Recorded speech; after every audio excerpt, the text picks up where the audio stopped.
everyone else in the building. TikTok is glitchy AF this morning. That doesn't surprise me. TikTok is always glitchy AF. That's the default of this app now. Guys, if you don't mind, as we get in, tap the screen, share the live, send your daily heart me. It's only one coin. It will boost the live and push us out to the FYP. Also, if you could knock out the daily gift goal. It's only one coin. It will boost the live. Right now, the daily gift goal is love you very much. So if we can knock those out, and if you are over on YouTube, if you could hit that thumbs up button as we come in, that will also help push the VOD out. So please, please, please, and thank you. Make sure we are hitting that thumbs up button. Boom. And if you're looking at it on mobile view, the way that you hit the thumbs up button, because people may be a little bit confused over on the TikToks, but the way that you hit the thumbs up button on the mobile view is if you go towards the top where you see like the amount of people watching and the thumbs up, if you click that area, then you can see that thumbs up button and it'll give you the option to actually hit that thumbs up button. So, yep. All right. Good morning. I hope everyone is doing well. Like I said, as we get in, if you don't mind, tap the screen, share the live, send your daily heart me. Shushies bub. Share out the live maybe once or twice. That's super important. But more important than sharing the live is if we can actually repost the live. Reposting the live helps way more. So please, please, please repost the live. All right. We're going to go ahead and get started here. Only request up if you are a Trump supporter or disagree with anything on the background. We're only looking for some debates. Only request up if you're a Trump supporter or disagree with anything on the background. We're only looking for some debates. If you're friendly, tap the screen, share the live, send your daily heart me. Also, like I said, if we can keep knocking out the daily gift goal, it will help push us out to the FYP. Let's get active.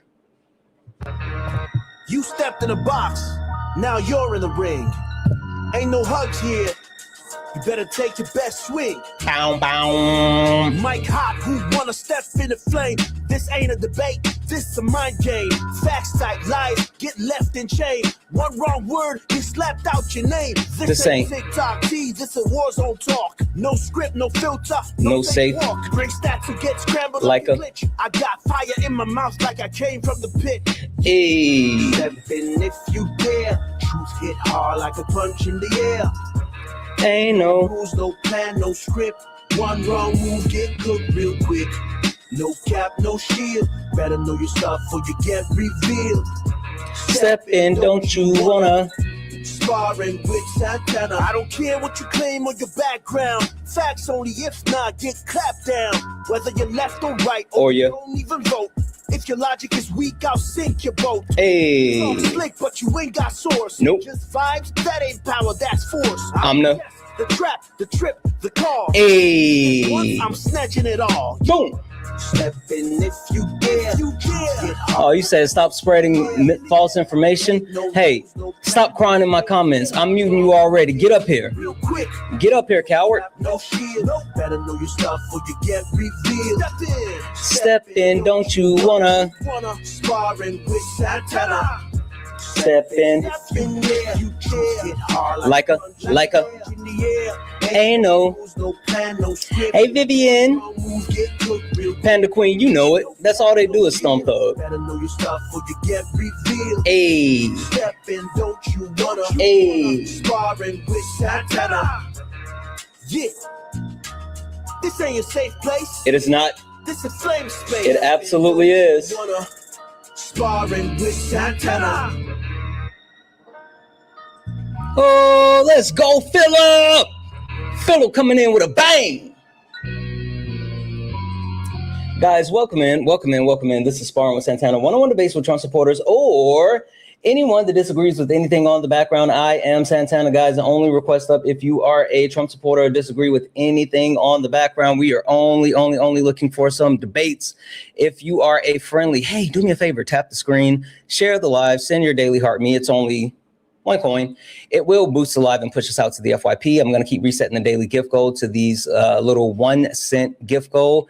You said, did I debate Matt Nuclear? Something like that. You know what's funny? Matt Nuclear has impulse control issues, like really bad. And I understand, like he's 18 or something. And I'm assuming like him getting a little bit of attention got him like super hype or something. But yeah, he was super insufferable. Very bad faith, super insufferable. But, you know, oh well.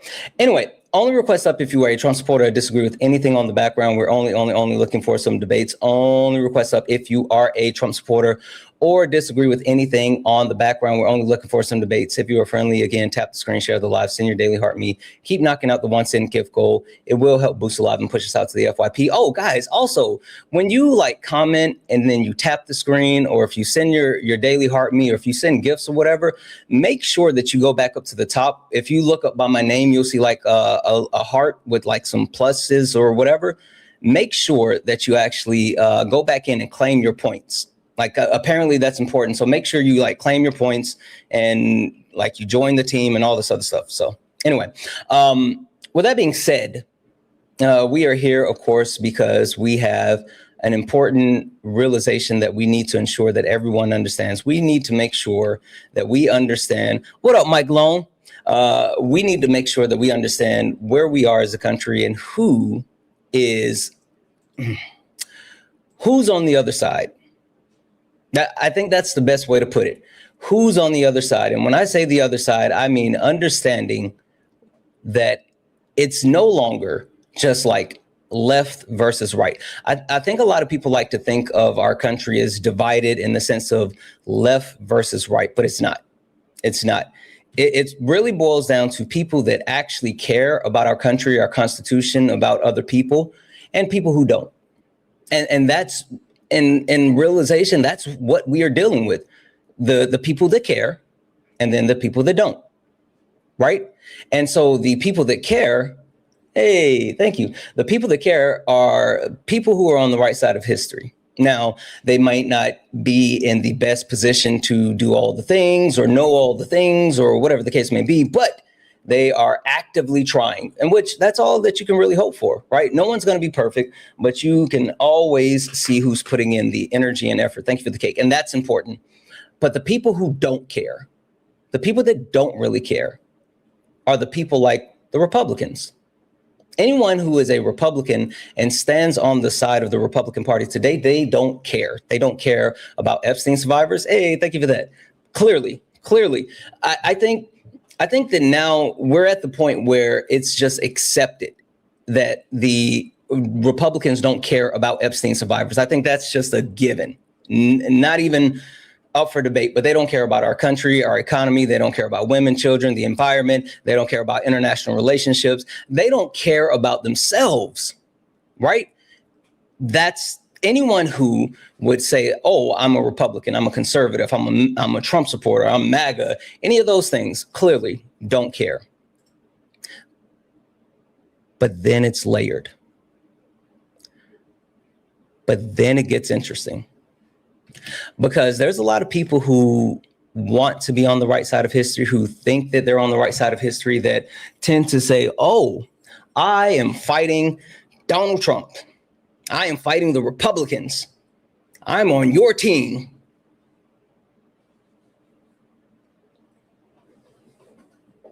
Can't be on my team, Judas. Not as a moderate Democrat.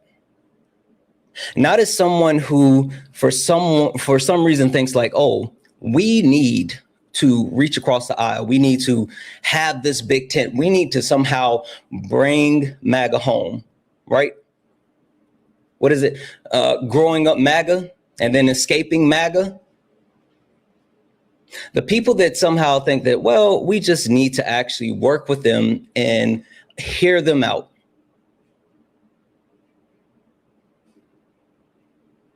You don't hear fascists out. You don't negotiate with fascists. You don't acquiesce to fascists. You don't John Fetterman your way with fascists. And with that being said, if you are a moderate Democrat and you're not worried about I'm a pharaoh, if you're not worried about the overall progression of not only our country, but the people within our country. And when I say progression, I mean universal health care, public option for school, food securities, paid parental leave, those things that other countries have that the United States of America should have, but doesn't have. If you hesitate in any way, shape, or form when it comes to the overall progression and progress of our country and the people towards a happier place, then you're Republican light and you don't care about our country. Period. I don't know how to be more clear than that, but I will say, pick a side. Thank you for the heart. White men. White men. I know a lot of people are always like, Santana, you're racist, you're racist, you're racist. Why do you always talk about white people, white men, white people? Well, listen, simple fact of the matter is we live in a society where the patriarchal system is set to have white men at the top, right?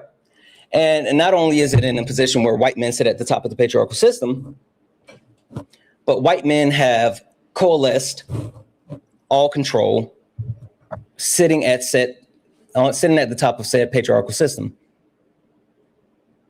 It will go away if you keep talking about it. Max, what do you mean? What'll go away if I keep talking about it, Max? Come up here and tell me about it. Max, I'm gonna go ahead and mute you. Are you saying that the issues will go away if we wait, come up here and tell me what you're saying, Max. I just muted you.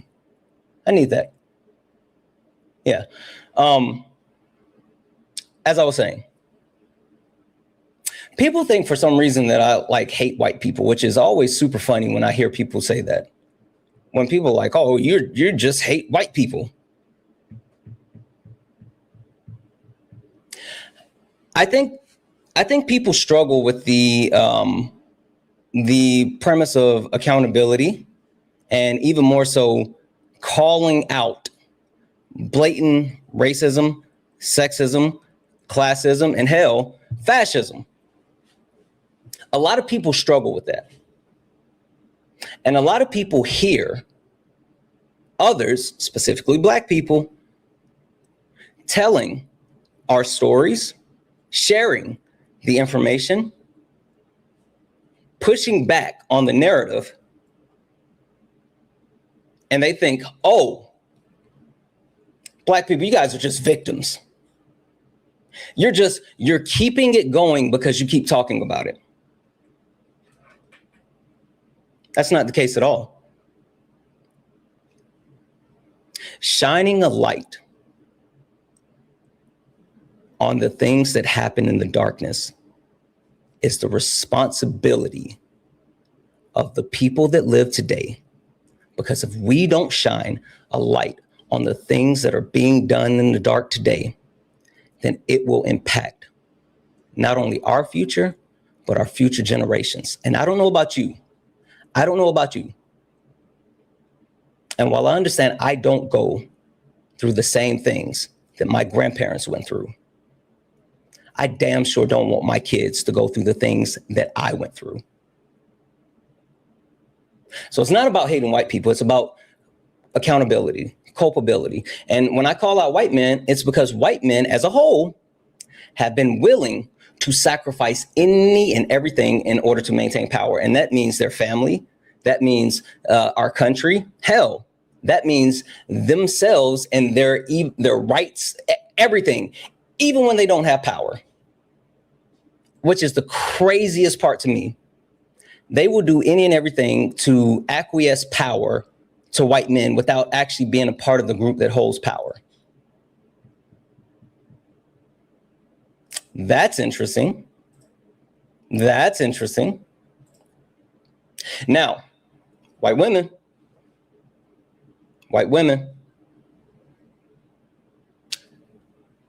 I know you guys have been struggling with this one. And I promise you, I've been trying to gently guide you.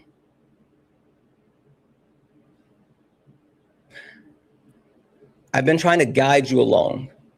And so much so that people have been getting mad at me People have been getting absolutely mad at me saying, Santana, stop being so nice. Santana, stop holding their hands. Santana, get to it with them. White women don't care about white supremacy.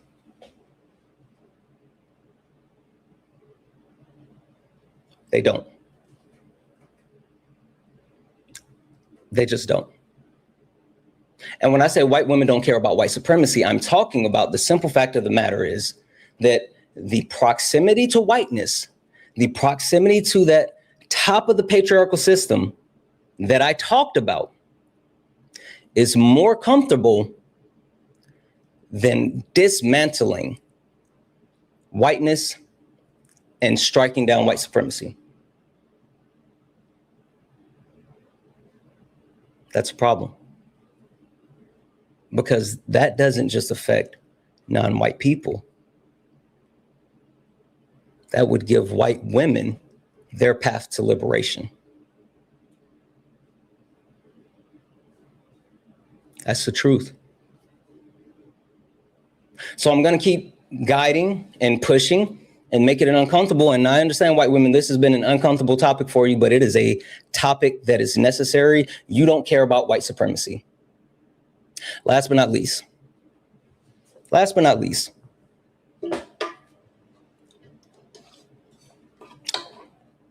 BLAGA, FBA.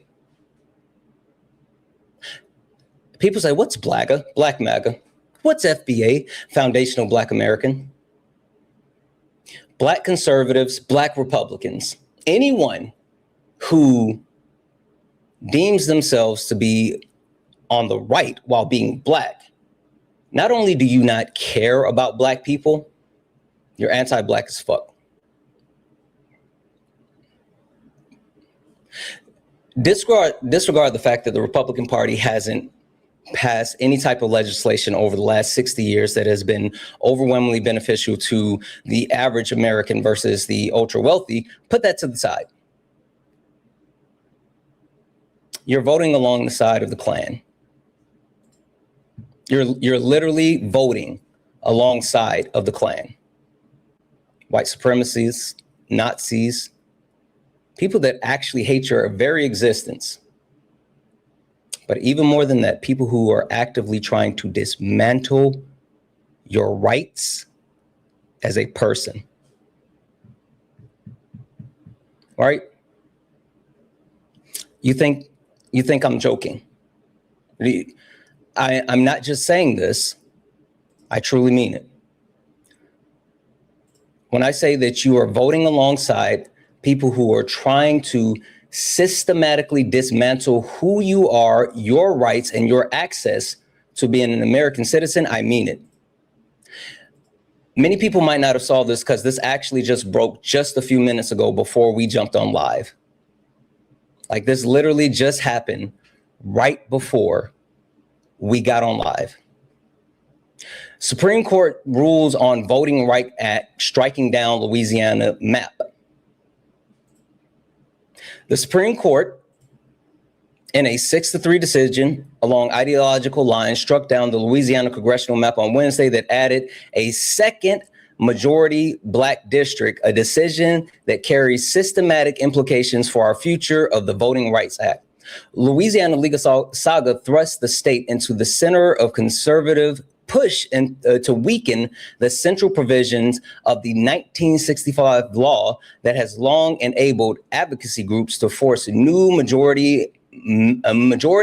minority districts. The decision does not strike down the provision entirely.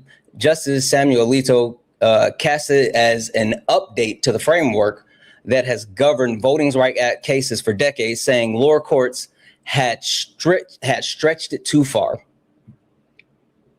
Under the proper framework, Alito agreed the Constitution does not tolerate Louisiana's new majority Black district, which the state intentionally added after a lower court ruled a design with only one violated the law map. The map constitutionally gerrymandered, and it was used to violate the plaintiff's constitutional right, Alito wrote.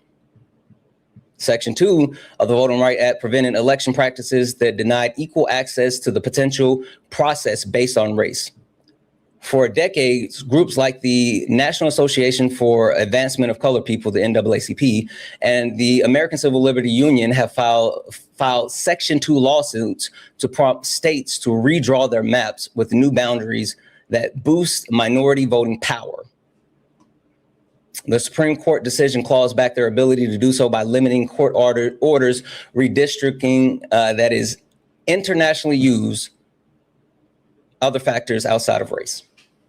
Now, a lot of people may look at this on its face and say, well, hey, this sounds like a good thing. This sounds like a good thing. Until you look at the Louisiana map. Until you look at the breakdown as far as who covers what on the Louisiana map.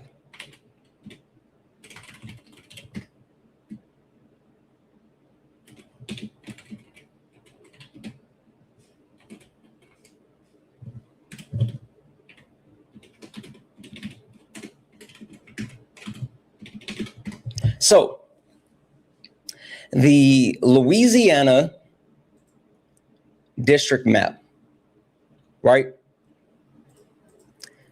The way that it's broken down, there's a multitude of cities, including some of the largest cities like Shreveport, Baton Rouge, let's see here, let me make sure I have Lafayette, some of the larger areas that are all clumped together that have a very large population of Black people. It's all clumped together and it has one representative. Some of the largest cities, including, let me blow this up to make sure I can see this correctly. We have Monticello, one or two. Old Jefferson Village, St. Georgia, Oak Hill Place, Westminster, Baton Rouge. All of these areas are kind of clumped together and they get one representative. And then you have other areas that are mapped out in the outskirts of Louisiana where there is multiple representatives for smaller areas. And Mike Johnson, of course, from Louisiana, is one of those representatives that has smaller areas, smaller cities, smaller cluster of people, but has more representation. Baton Rouge. Oh, you thought I couldn't say Baton Rouge? I know football. The point being is that Louisiana not only has opened the door to ensuring that there's not proper representation in the state for Black people and non-white people, because it's not just Black people. These areas are a majority of non-white people. And they don't have proper representation because of the way the map has been drawn and the way that the map has been gerrymandered. It also sets the precedent for other states like South Carolina, my home state, to gerrymander to get more Democratic seats eliminated. It sets the stage for pretty much an elimination of Democrats being able to win any type of congressional seat in the South. That's what it does. Now, if you are BLAGA, FBA, Black Republican, Black conservative, how do you square the circle with eliminating your vote? Or at the very least, people that look like you, their vote? Well, it's easy because you don't care about Black people and you're anti-Black as fuck. Now, I know I did a lot of yip-yapping, but get in the box. Only request up if you are a Trump supporter or disagree with anything on the background. We are only looking for some debates. Only request up if you are a Trump supporter or disagree with anything on the background. We're only looking for some debates. If you are friendly, tap the screens, share the live, send your daily heart. Me, it's only one coin. Hi, David. Are you a Trump supporter or disagree with something on the background? Never. He had been waiting in like the request since the start of the live just to do that. Like, that's the most interesting thing. When I tell you, he's been in the request since I played the theme music. Thank you for the cake.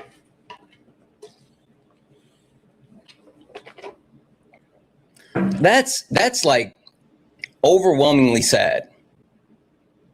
Oh, I can still see him. Hey, David, I know you're still listening. Guess what? I'm going to go ahead and block you, bub. I got you. I got you. I got you. Anywho, these are the people that are dismantling our country. These are the people that are actively harming our country. These are the people that don't care about our country. And these are the things that we need to be talking about.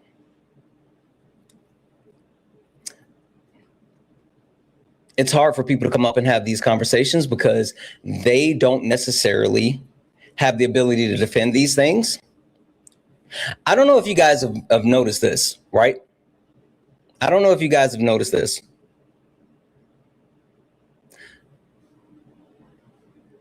People will sit on their lives and say, Trump supporters are scared to debate me. They'll say that. Like that's a thing that they will say. Nobody believes in Democrats anymore after Trump. Oh, hey, Ryan, guess what, bub? If you say that, then come up here and debate me, you coward. I was literally talking about people like you. Sent you a request. Ryan Hanley, your handle is double.j83. We don't care about you in the comments. Get in the box.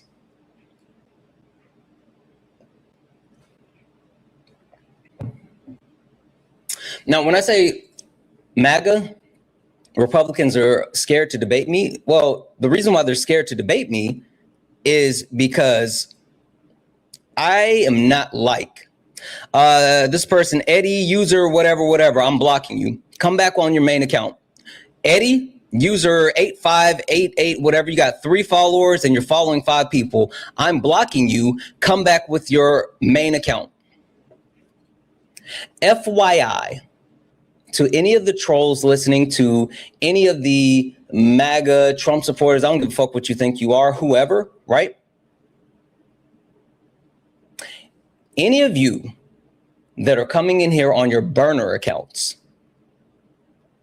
and hopping in the request,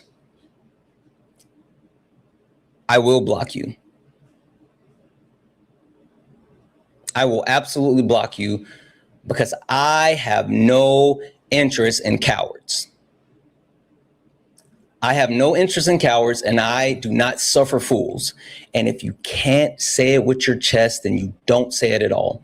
I'm so sick and tired of you cowards hiding behind fake profile pictures, hiding behind fake names, hiding behind a million different accounts. You come up here, you don't know shit. All you do is crash the fuck out. Most of the times you STR, slur to run, and I'm over it and I refuse to engage with it. So if you hop in my request, I am forewarning you. If you get in my request and you're someone with a fake profile picture, a fake name, and you got 2 followers and you follow 5 people, I am blocking you. Come back with your main account or don't come back at all. I don't care. I don't. I literally do not care, but I am done playing games with cowards. And if you're going to be a coward, then just fuck off. Now, like I said, there's a variety of people that don't care. And if you deem yourself to be one of those people that actually do care, get in a box. Get in a box. We're looking for some debates. Only request up if you are a Trump supporter or disagree with anything on the background. We're only looking for some debates. Only request up if you are a Trump supporter or disagree with anything on the background. Hi, are you a Trump supporter or disagree with anything on the background? Never.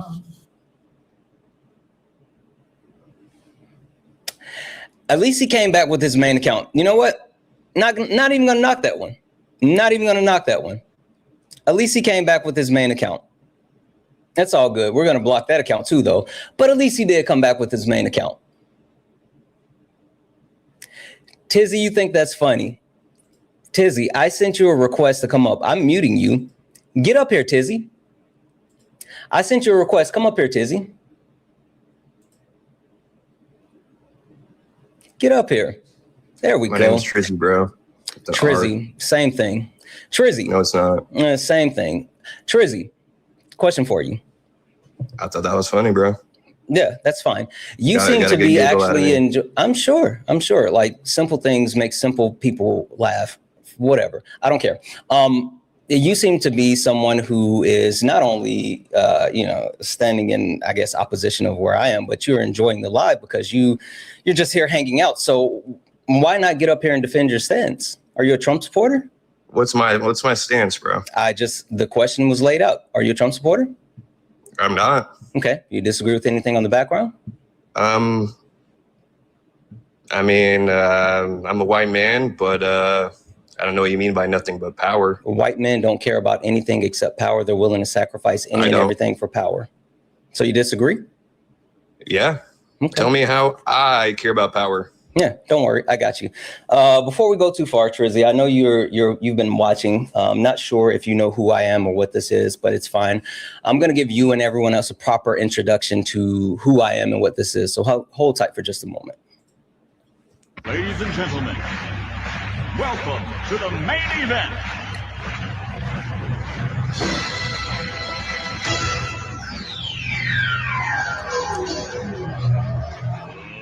Let's get ready to rumble!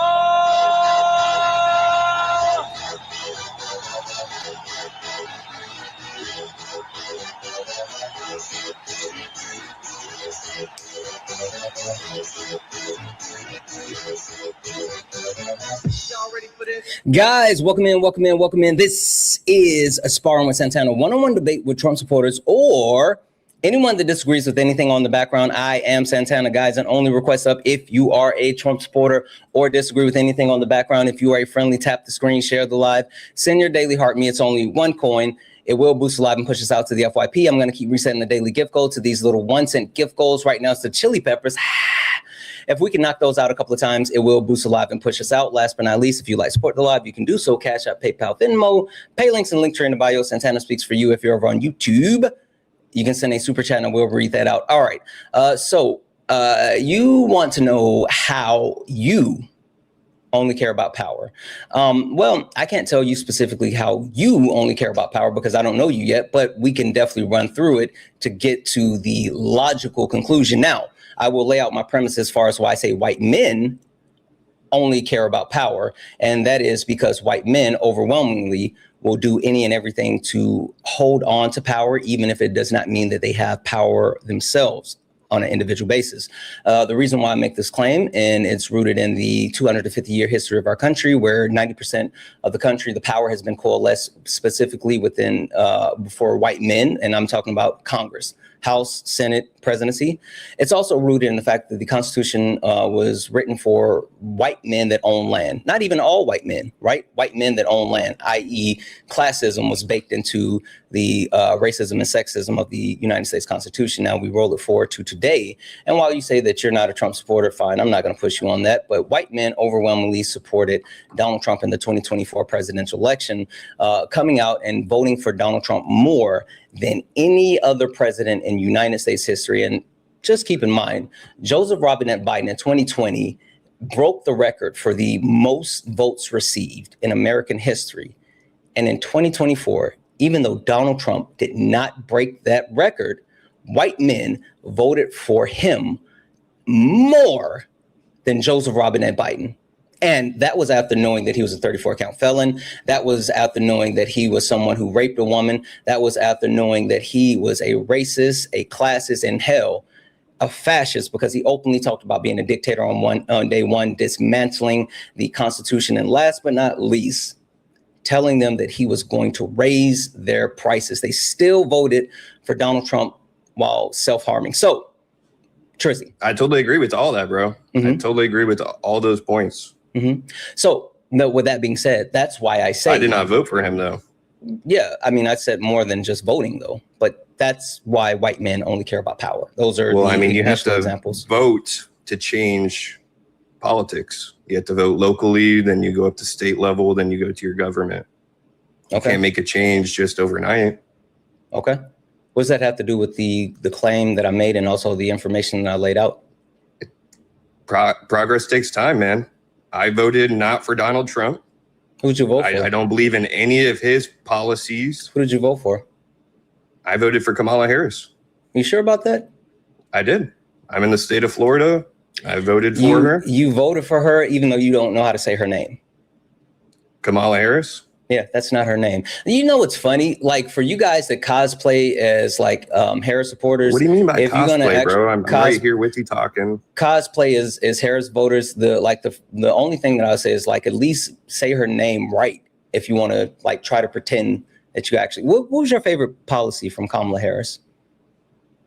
I mean, she didn't really enact a policy, but Joe Biden. I appreciated a lot of his policies, the Chips and Science Act. She didn't enact a policy.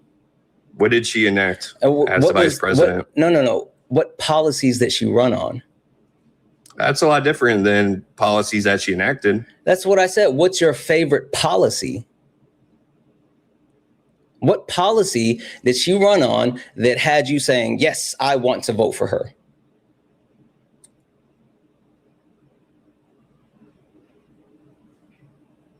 I mean, all right. Well, did she say that she was going to do more of the same as Joe Biden, or did she say she's going to go against everything he said?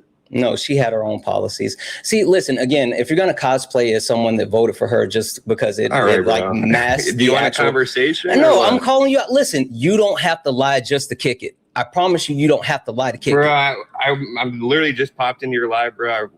I'm not talking about that. I'm talking about the actual question that I just gave you, and you lied again. I said, "Who did you vote for?" I voted for Kamala, not her name. What policy did she propose that you like?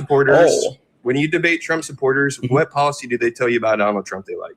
Does every single one tell you about a policy, or do some of them not know? No, they don't know, but you know exactly what they do. Hold on. You know what they do? They do exactly what you just did and say she didn't really have any policies. Like literally bar for bar.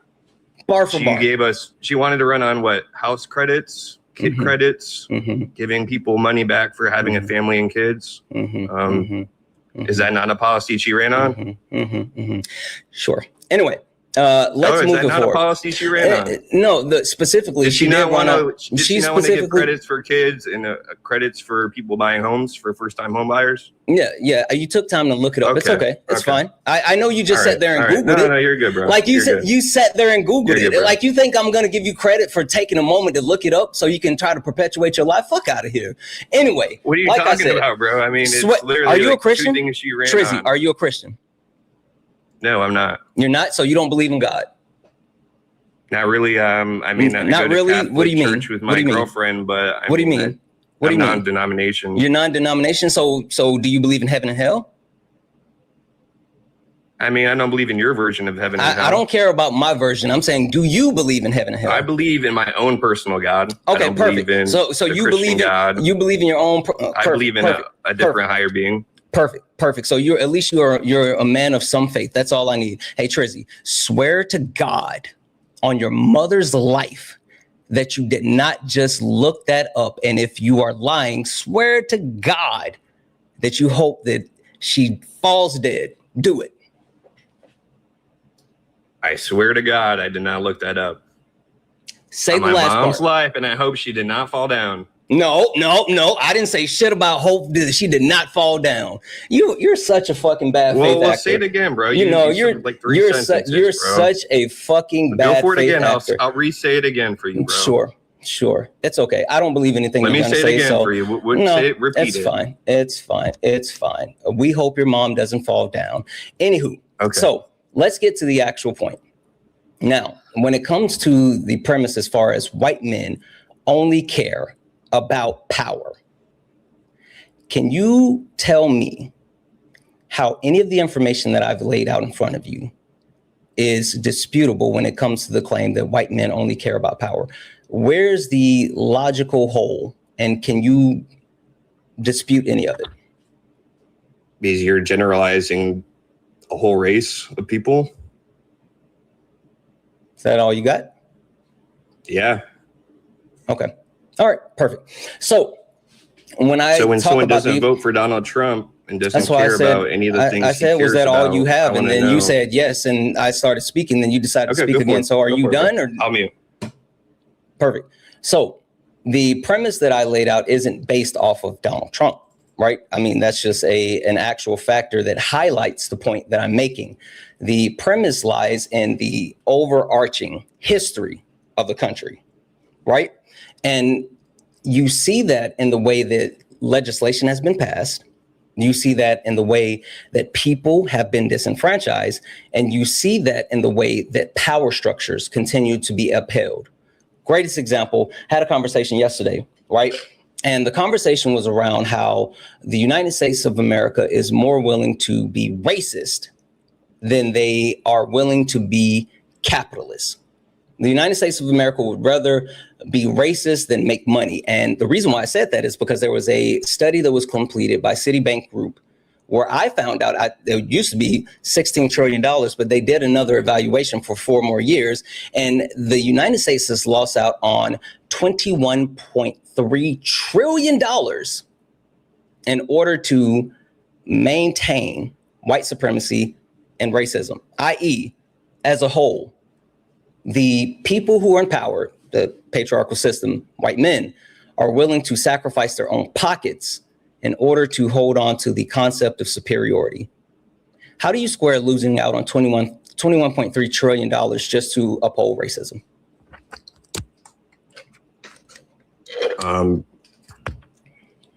I mean, our country was built on racism. It's been rooted into us forever, man. I would just say even my part is so small. I'm doing my part to go against the grain, man. I don't fit in with all those categories of white men. I don't believe what's your part? You said you're doing your part. What's your part? I'm voting against all those people.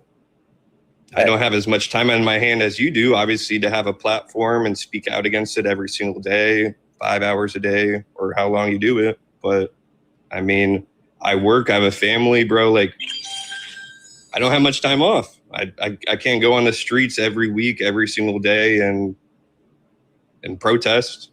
I mean, it's just not feasible for people. I don't have a lot of money, bro. I don't have money to just take a day off work and stuff like that. Okay.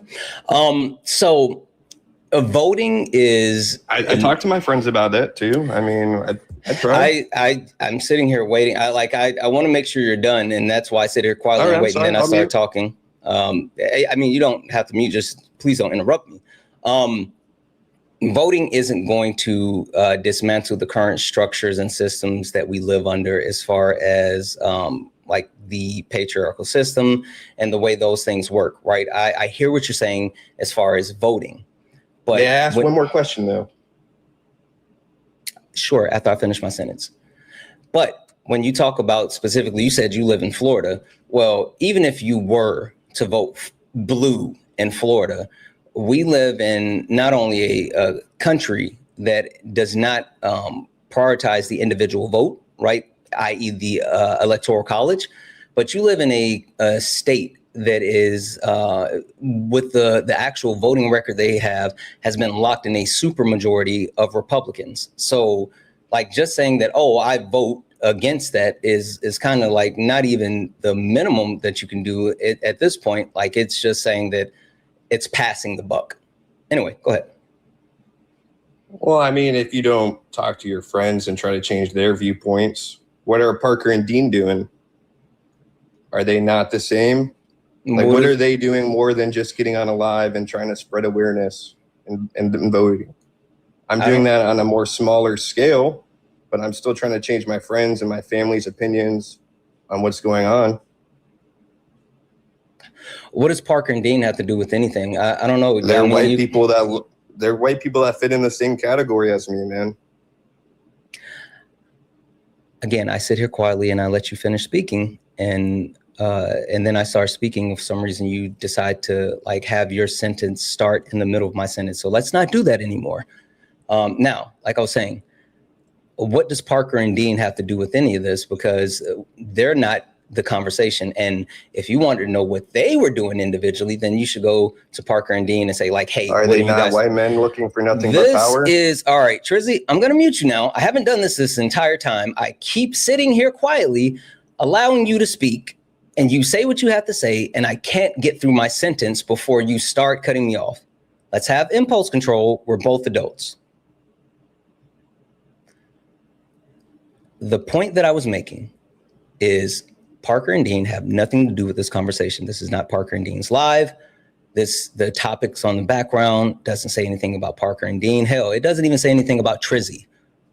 It's talking about the whole of the issue. And the biggest point that I want you to really take with you is that if you're not a part of the solution, then you're part of the problem. And if you're wondering what anyone else is doing, then you should go talk to those other people. It is not my responsibility to speak for Parker nor Dean. They're grown men. They can do it. They're my little brothers, but I don't speak for them just like they don't speak for me. And they have the ability to voice their opinions. Now, what I will tell you, I will give you this. I would not be friends with anyone who did not only understand everything that I have on my background, but agree with my position. We may disagree on details of things. We may disagree on how we get to the end conclusion, but we all agree on the end conclusion.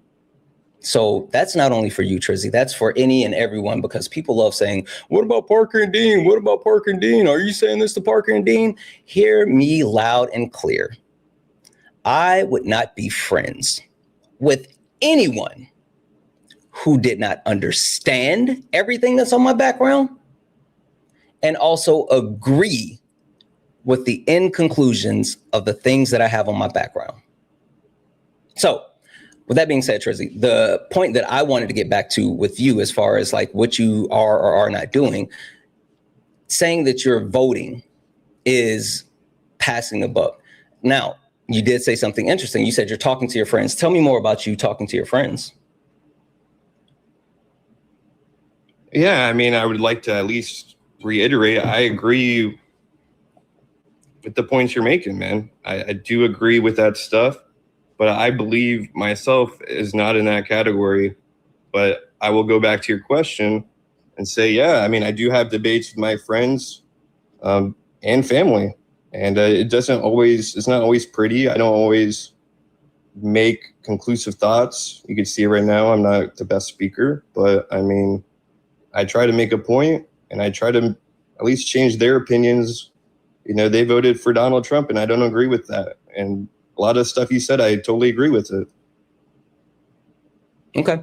When you say you debate, what point specifically do you debate? Or do you debate? Are you only talking Trump and voting, or tell me about what you actually have these conversations about? It definitely comes around more while it's, midterms and, the elections. It's not an everyday thing, but I do debate on his character and I do debate on his economic policies that I do not agree with. I think costs are high, even for me, man. I don't think I'm in any point of power right now. I do think I have some privilege being white.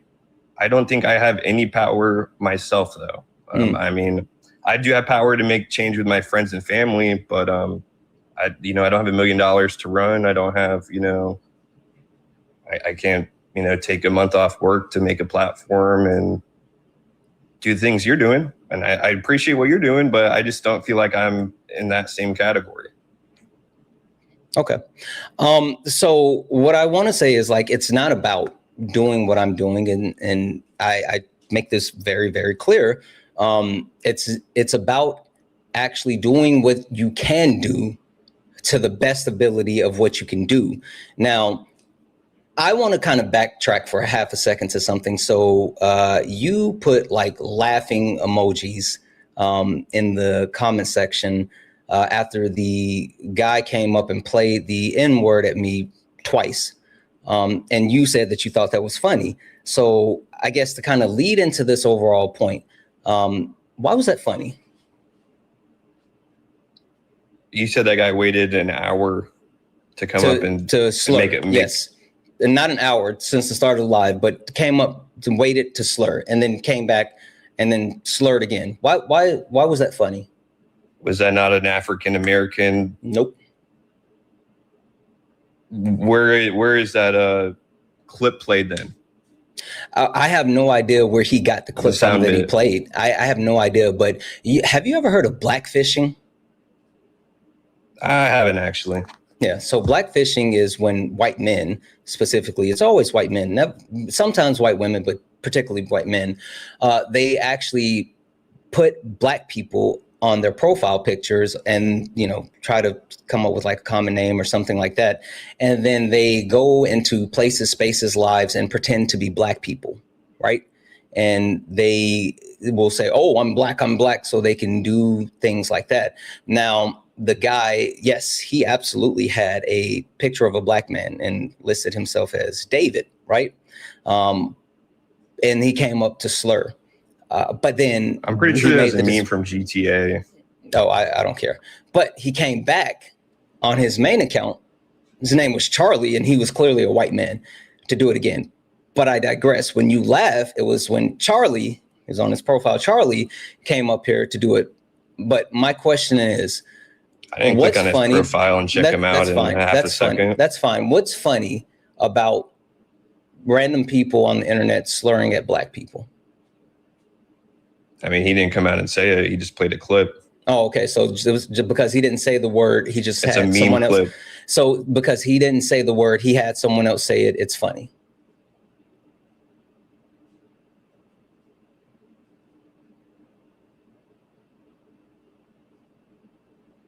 Trizzy?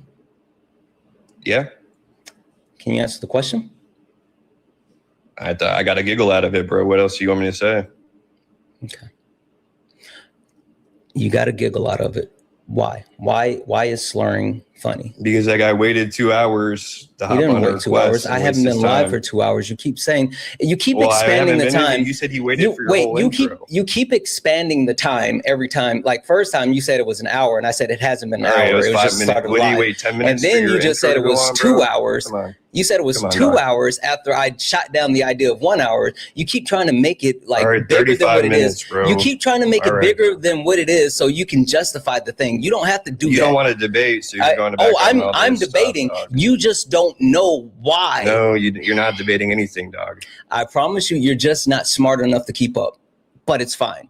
So, I mean, there's a reason why you went all the way back, dog. That's all I got to say. You could have brought that up in the first minute of this conversation, but you backtracked because you know you have nothing else to say to me. Oh, is this the first time you've watched my live? I've seen you on guest panels before. No. I'm not talking. No. Okay, perfect. Here, dog. Perfect. It's the first time you've seen my live. Now, again, I don't do the same thing on other people panels that I do on my panel, and you know what I do. Yeah, every live is different, man. Again, I'm going to mute you if you don't let me finish my sentence. I am someone that believes in world building. I believe in structure. I believe in building out the bigger picture. And just because you can't see the big picture yet does not mean that I don't know where I'm going. I'm going somewhere specific with this. And yes, it has something to do with white men not caring about power. Now, I just need you to answer the question directly. And if you think racism is fun, just say you think racism is funny and whatever, fuck all. I don't care. I just need you to answer the question. Why was it funny that a guy came up here and slurred at a black person? I don't know how long your live was, but you said he waited the whole time, and I thought it was funny that he did that. Okay. All right, that's fine. I'll accept it. Perfect. So, question for you. Since you think racism is funny, since you think slurring at people is funny, I don't. You talked about, sure. You talked about how you don't have a lot of money. You talked about how you don't have $1 million and all this other stuff. Do you think that if you actually address racism that you would have more money in your pocket? Nope. You sure about that? Very positive. Okay. So I want to start here. Do you know who LBJ was? Our president? Yep, Lyndon Baines Johnson. Yep. Okay. The vice president became president when JFK died. Perfect. Now, Lyndon Baines Johnson has a famous quote talking about white people. We all know that Lyndon Baines Johnson was a blatant, flagrant racist, like openly racist, but he was just a hateful piece of shit overall, right? He did sign the Civil Rights Act into law, but he was just like a horrible person. But he had a quote talking about white people specifically. Do you know his quote about white people? Not at the top of my head. Okay, I'll share. Don't worry. So this is what, let's make this smaller. Boop, and then boop, boop. This is what Lyndon Baines Johnson said. He said, if you can convince the lowest white man he's better than the best colored man, he won't notice you're picking his pocket. Hell, give him somebody to look down on and he'll empty his pockets for you. Trizzy, what does that mean to you? I've seen this quote before. To me, it's very racist. If I had a penny and you could convince me that all black people are terrible, then it's saying that they would empty the pockets for me. They give me all their money. Yeah. This was the idea and the premise that, hey, as long as you can convince white people that it's about class superiority. Not about class superiority, but it's about white supremacy. It's about the fact that white people are better, right? Just better in the sense of like they made everything and they founded everything and da. Then the poor white people won't realize that they're poor because they may say, well, I'm poor, at least I'm not black, right? That's the premise of what LBJ was saying. Now, funny thing, I don't know if you were listening or not when I said this, but you may have heard me say this. How much money has the United States lost out on due to engaging in racism? Said 21 trillion? 21.3 trillion. Yes. Now, that comes in a multitude of forms, including like home loans, educational loans, different investments, opportunities, blah, blah, blah, blah, blah. Some of the biggest things are redlining, right? And the way that they try to keep people from progressing throughout our society. Now, Tracy, we live in a society, right? And when I say we live in a society, that means that no matter how well we do as individuals, if the people around us aren't doing well enough, then it's going to affect us. Can we agree on that, or do you disagree? No, I agree. Okay, perfect.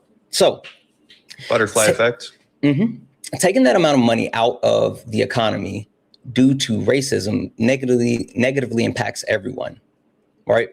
So there's multiple indicators that would say, Trizzy, honestly, if you fought racism, not just you, because let's be honest. I think the problem that a lot of people have is they boil things down to, well, I'm just one person. What am I going to do? And that's kind of what it sounds like you're doing. But the bigger picture is the collective and how we actually do things together. And so instead of just addressing the individual, if we think about the collective and as individuals, we work towards the collective, then we can make an actual change. I.e., if you actually fought racism and actively fought racism and didn't think that people calling black people the N-word was funny and you were pissed off and you actively fought against it, then that has a direct correlation towards putting money in your pocket, because then you would start to fight the entire power structure that is in place. I don't agree with that. Tell me why. Because I think someone waiting and requesting and playing a meme is just not the equivalent. I don't think I agree with that quote at all. I don't know any of my friends that agree with that quote at all. Oh, okay. It's not about you agreeing with the quote. I mean, I'm not going to sit here and litigate your feelings. Like, I don't know your feelings. I don't know. Listen, I'm not Jesus. I don't know your heart. Right. But what I can say is that numbers and data, they speak facts, and redlining and financial discrimination and medical racism. Like, all of those things play a major factor and role in our society. And even more so, the lack of social mobility, right? Funny thing is, a lot of white men, you know, I mentioned the fact that white men showed up and voted for Donald Trump at a higher clip than any other president. Well, a lot of those white men are not college graduates, right? And so just logically speaking, looking at the numbers, the higher level of education you have access to, the more likely you are to be a higher earner throughout the history of your, throughout the entirety of your life, right? And so a lot of not college educated voters voted for Donald Trump, which then actually Donald Trump turned around and passed the BBB, which was the largest transfer of wealth, which increased the wealth gap between the 1%, and then the rest of the country, while shrinking the lower class, pushing people from middle class to lower class. So again, you may not understand the ties between racism and classism, but racism and classism are all connected to capitalism.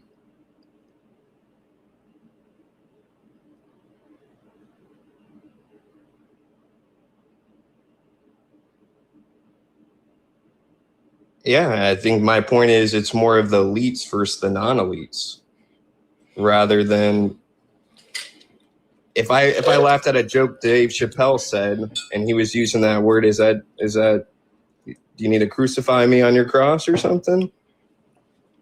The guy played a meme clip. That doesn't mean I'm perpetuating it. What's that, Dave Chappelle? That's just an example of a comedian. That's a really bad example.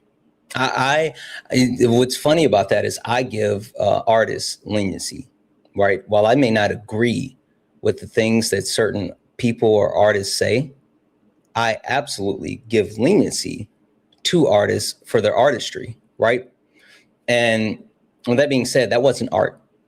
Like that's not art. And I don't know how much time you spend on this app, but people who do that, they don't do that because they think that they're funny or they're comedians. They do that because they just want a chance to call Black people the N-word.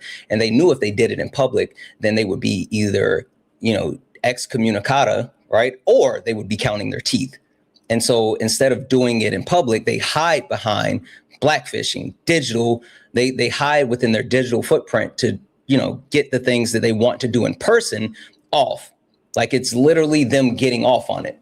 So no, that's not Dave Chappelle. But the point that I'm getting to is you can try to point the finger at the ultra wealthy. But again, even the ultra wealthy know the truth. Why do you think people like Elon Musk has continued to perpetuate the idea of the replacement theory, or as I like to call it, the great white replacement theory? I think that guy's a bunch of baloney, man. That's not the question. I'm saying, why do you think that he's pushing that initiative? He bought Twitter. He purchased Twitter to have his own ecosphere, and he got that to indoctrinate millions of people to think the same way he does. Trizzy, that's not the question. That's not the question. Why do you think? Better question, Trizzy. Do you think white people are being replaced in America? What do you mean by replaced? Just a question. You answered however you want to. Do you think white people are being replaced in America? I don't know what you mean by what are they being replaced by? At least technology, AI bots. Yeah. Oh no, by other people, by non-white people. Do you think white people are being replaced by non-white people in the country? Depends on what you're speaking. If you're speaking about educated doctors, engineers, yes, I agree. What position would you disagree then? I mean, we're still here. We're not being physically replaced. Do you think that there's some type of intentional plan to cede power and replace white people as the majority people within the country? Do you mind repeating that? Do you think there's some type of overarching plan to replace white people as the majority amount of people within the country, to have someone else as the majority and not white people? No, I don't. Okay. So Elon Musk does. Elon Musk subscribes to that theory, which a lot of white people subscribe to, specifically young white men, right? And Elon Musk, who is not only the richest man on earth, I don't know if you guys saw this, but this news broke because I know there had been, like, when he signed his latest contract and all this other stuff, they said that he's on pace and all this other stuff, but it's actually official now. Elon Musk is projected to become the first ever world trillionaire next year, 2027. 2027, he is projected to become the first ever trillionaire. All right. And through his stock plans. Elon Musk is pushing the idea of white people being replaced in the United States of America. Not only pushing the idea of the white people being replaced in America, but people like him and his dad, Elon Musk, are talking about how white people need to continue to hold on to the majority and the power within the United States, because if they don't, then the country will, quote unquote, go dark, right? He's not even a legal American. Who, Elon? Elon, and I don't even think he speaks to his father. Yeah, I don't know about their relationship, but yeah, Elon is a quote unquote a legal American. Yes, he's an American citizen. He actually did not renew his papers in time. Where are you getting this from? I could look it up if you want. Sure.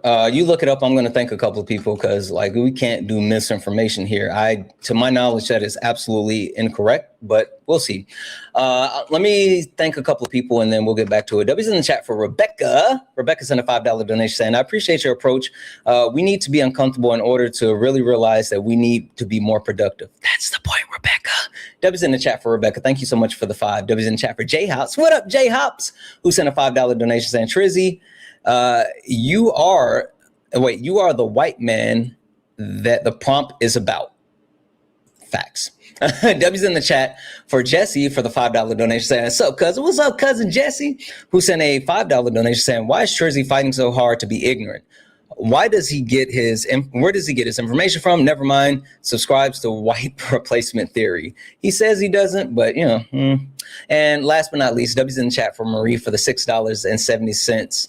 $6.70 donation saying, hey caller, the member of the mayonnaise militia is that think that LBJ quote isn't true are the exact white fools he was talking about. He was a top tier racist. He knew his shit. This is why we, the beige brigade women, are just not interested in the potluck patriots.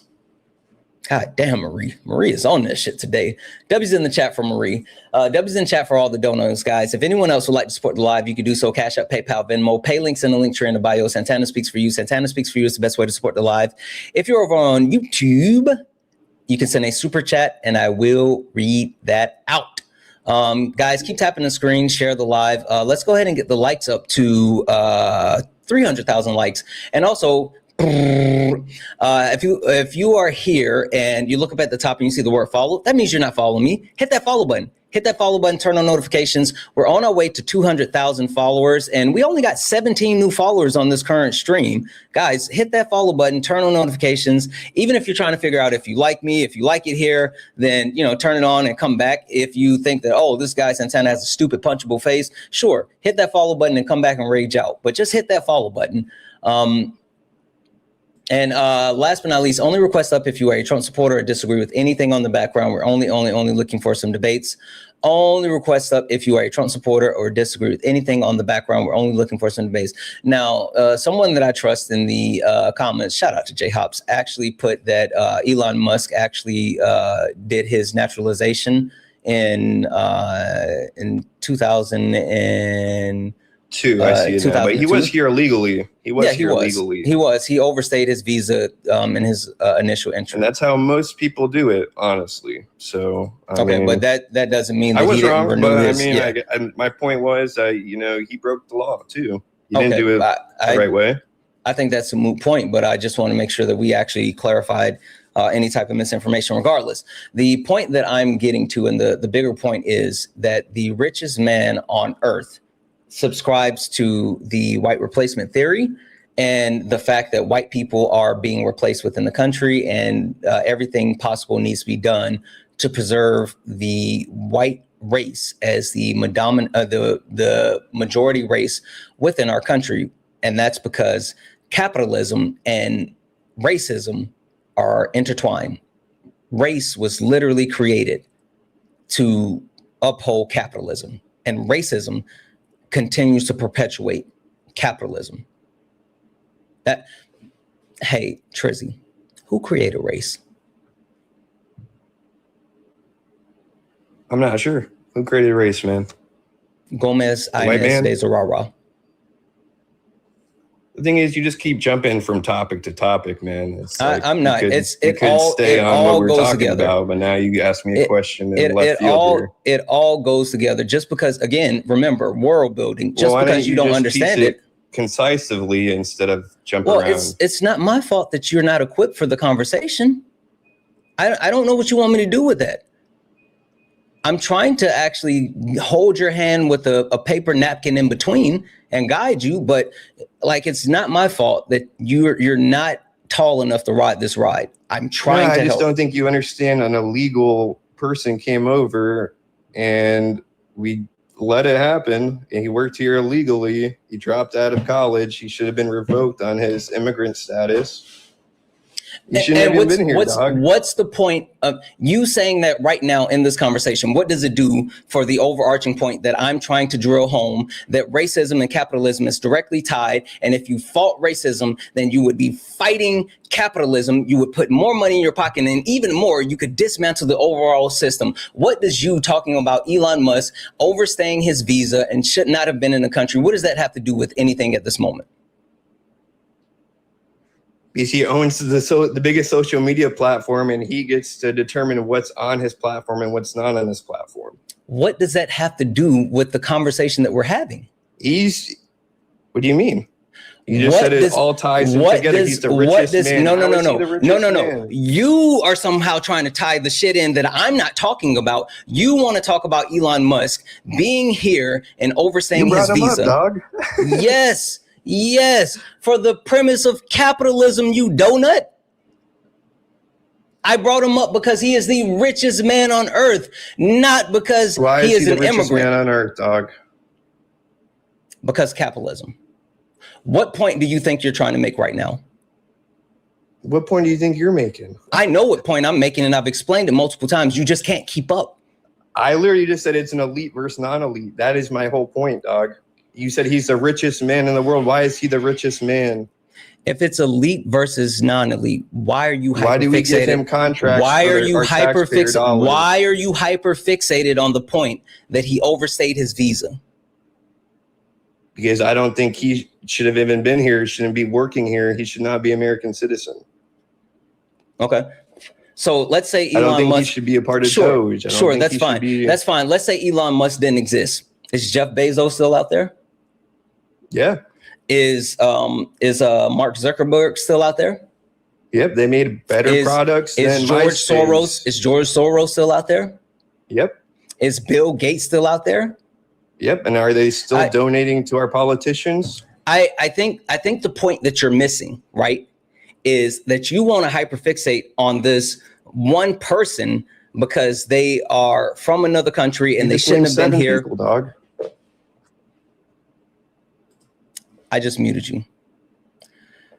You want to hyperfixate on this one person and you keep talking about him not supposed to be in the country. What I'm talking about is the premise of capitalism and how capitalism and racism is intertwined. That's why I've talked about LBJ and his quote. That's why I've talked about the $21.3 trillion lost out on in America due to racism. That's why I no one believes in that OBJ quote, dog. No one's following that quote. Trizzy, I know you're getting cooked. And since you're getting cooked, now you're lashing out. Stop coming off mute. I'm muting you. Be an adult. You're getting cooked.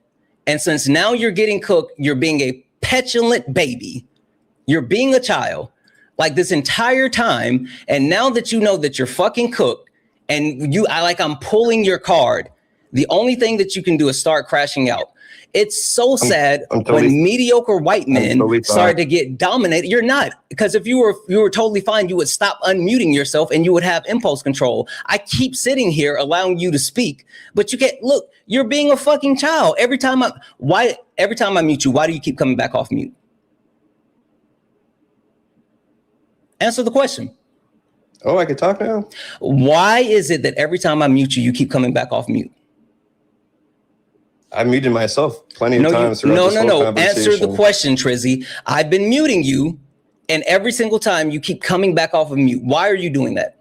I'm letting you talk. I'm just. Can you answer the question? Because I'd like to talk as well. You can't talk while I'm talking. That's not how a conversation works.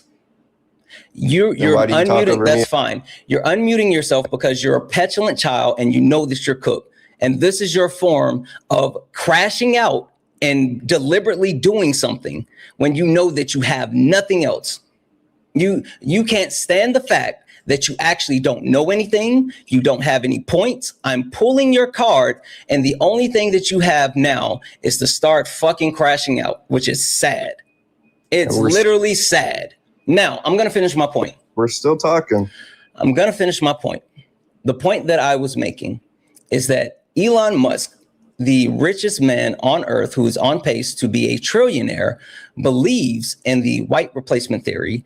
And he does so because his stake in capitalism, his status, his lot in life is intertwined with racism. And being able to completely have people who don't have access to wealth or power focus on racism instead of focusing on the top 1% is what keeps him and other wealthy people in power. Because if you realize that it's not about race, it's about capitalism, then you can dismantle both of them. They're intertwined. Hey, Trizzy, what was the first form of currency traded on the New York Stock Exchange here in the United States? I'm not sure on that, but can I at least answer and give my point on what you're talking about? You don't even want to know the answer to the question. You just want to. I said I don't know, and I would love to know, but I want to go back to your point so I don't lose my train of thought. Go ahead.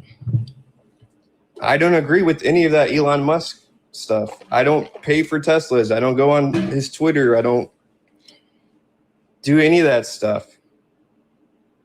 I mean, I want him to be more taxed. What do you want me to do about Elon Musk? You want me to go on Twitter and debate him? Are you done? Sure. Okay. I have no idea why you think that I'm trying to point you at Elon to do something about Elon.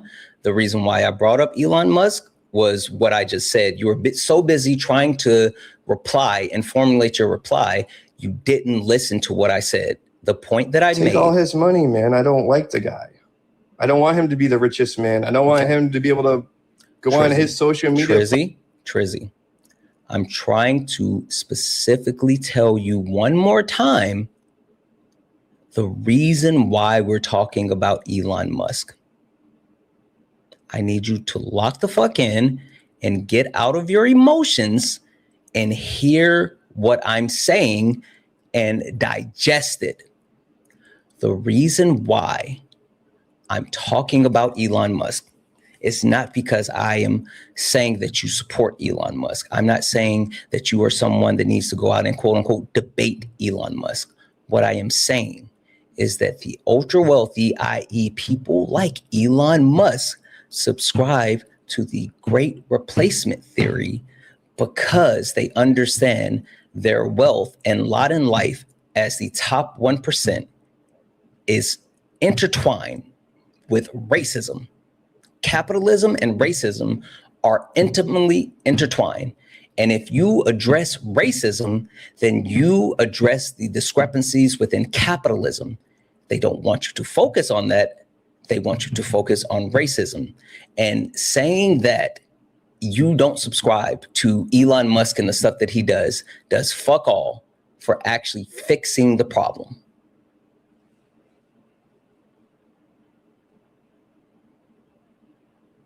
Okay, I get what you're saying.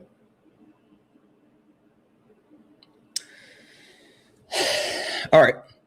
Anything else before I start speaking again? I want to make sure I gave you the floor. No, you're good, man. Keep going. So when you talk about your lack of funds and you talk about not caring about power, the overall premise is that you, or people like you as a whole, are willing to sacrifice any and everything in order to maintain power, even without having said power. And that's why you see a lot of people who are on the right, specifically men, specifically white men, who have a premise of like, oh, the billionaires worked hard and they earned it. That's why they subscribe to the idea of grabbing bootstraps and pulling them up instead of actually implementing social programs that help all Americans. Now, the biggest point that I've been trying to make throughout this entire time is, while I don't know you on an individual basis, but you and I have been sitting up here and speaking for a while. And so I have been able to like learn a few things about you, which number one, you don't like being uncomfortable because you want to like hide away in the shell of what you can control or can't control or do or don't do. And you're like tucking yourself into your safe space. But also, I've actually learned that you don't know a lot of things. Question for you, Trizzy. If you truly wanted to affect change and understanding that you have limited resources to dedicate to affecting change, what do you think is the best thing that you can do to be the most impactful for said change? Change your community. Change your family. How do you change any of those things? You tell them, well, I mean, you have to show them. How do you show why them? What they're doing is wrong and how it's wrong? How do you prove it to them? How do you prove it? I mean, the facts aren't enough. How do you gauge the facts? What do you mean by gauge the facts? How do you know what's factual and what's not?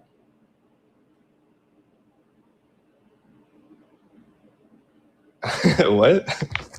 How do you know what's factual and how do I know not? the sky is blue and the sun comes out every day? That's not the question. It happens every single day. That's literally not the question. Now you're literally being willfully obtuse. How do you know what's factual and what's not? Because they're provided, or they're based on proof. Okay.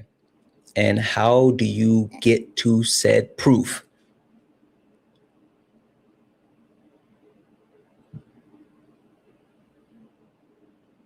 By seeing it every day.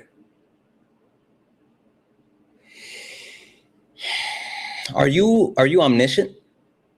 Or not omniscient? I don't know everything. Omnipotent. Sorry, omnipotent. Are you omnipotent? No. Okay. So by seeing things every day, do you think that's a viable source? Of course not. But I mean, if the sun is going to come out every day, that's a fact. We're not talking about the sun. We're not talking about the sun. I'm just giving you a fact. Yeah, I mean, but you're being willfully obtuse because you're pointing to something that is easily provable. But then you even have people who don't believe in it. Well, I mean, flat earthers exist, right? And we may all think I they're saw the wackadoo. rocket in my backyard, and people still said it wasn't true. Yeah, I mean, like, we might think they're all wackadoos, but like, period. So the question that I want you to try to really think about, Trizzy, I want you to put on your thinking cap and I want you to think really hard. If you understand that you need to present facts and information, right? Yep. How do you obtain facts and information if it's not just what you see every day?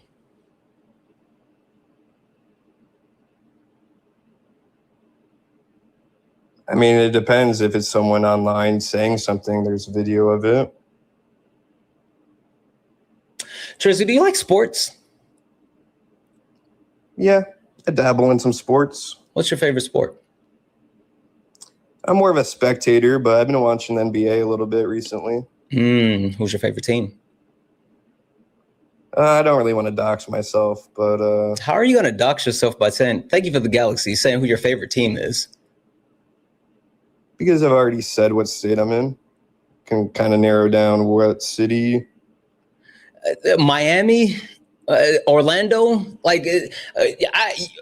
Trizzy, I think you are like way more important in your own head than you actually are. But two, just by saying what state you live in, what your favorite team is, it's not going to dox you. That's not how doxing works. I mean, if you say your state and city, I mean, that kind of narrows down where you're from, right?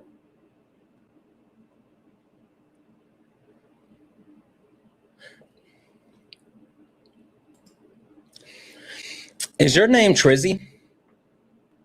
I mean, is your legal name Trizzy? No. How the fuck can you dox yourself by saying I'm Trizzy, I live in Florida, and I like the Miami Heat? Can I explain it to you, or no? Just tell me which team you like. It's fine. I like the Magic, care. Bro. So that says okay. I'm from Orlando, Florida. No, it doesn't. No one would have even put that together. You're the one that keeps saying that shit. Who I'm friends with. No, you are way more important in your own head than you actually are. Like, I promise you, no one cares. Like, no one cares. Okay, so I like a sports team. You obviously care. You care what team I like, dog.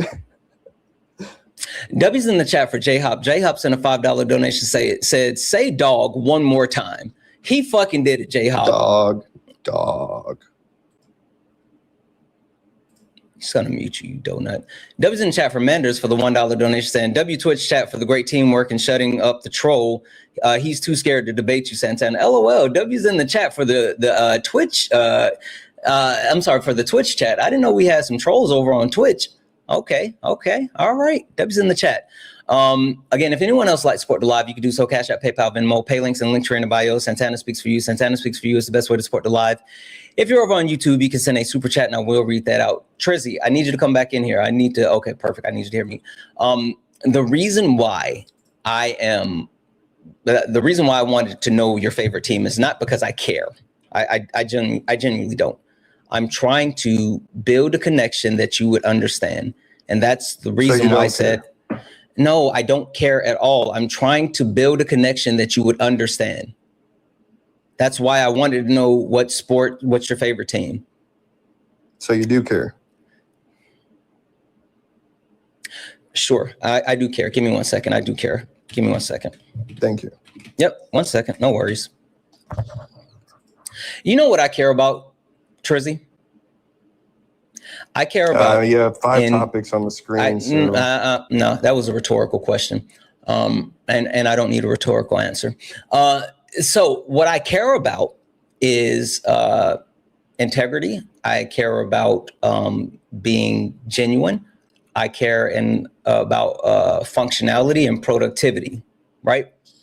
And so since I care about said things, I find it always interesting when I come across people who I am investing my time, energy, and effort into, and the chat are overwhelmingly railing against, but I'm trying to help them get up this mountain, but some motherfuckers love ice skating uphill, right? And so what I do when I finally reach that point of realizing that, okay, this person is obviously not trying to get it, I don't give up, but I do turn it over to my chat, right? And so what I do, Trizzy, when I turn it over to my chat, we put a bounty on people. And what that means, very simply, Trizzy, is that you and I will continue to talk, and I will continue to try to not only let you know or get you to the point we're trying to get to, and I will no longer mute you. No matter what happens, I'm not going to mute you. But I will tell you that this conversation is now determined by my chat, meaning that at any point, if you don't answer questions, give false information, annoy the chat, or just antagonize them, then they can remove you by adding to the kick fund. So chat, the bounty's open. You know how it goes. Sorry, YouTube. The bounty has to go through the pay links, Cash App, PayPal, Venmo. Pay links in the link tree in the bio. Santana Speaks for You. Santana Speaks for You is the way that we get the bounty going. If you want Trizzy gone. Now, Trizzy, the only thing that you have to do is lock the fuck in and just have a genuine conversation. That's all you have to do. Let's go back to the analogy. I don't know your coach, so I'm just going to talk about the Miami Heat. You know about the Miami Heat, Eric. Right? Eric Yeah, Eric right. Spazzano or whatever. Right. This guy, Harris, give me a second here. Where'd Harris go? Harris, where'd Harris go? Oh,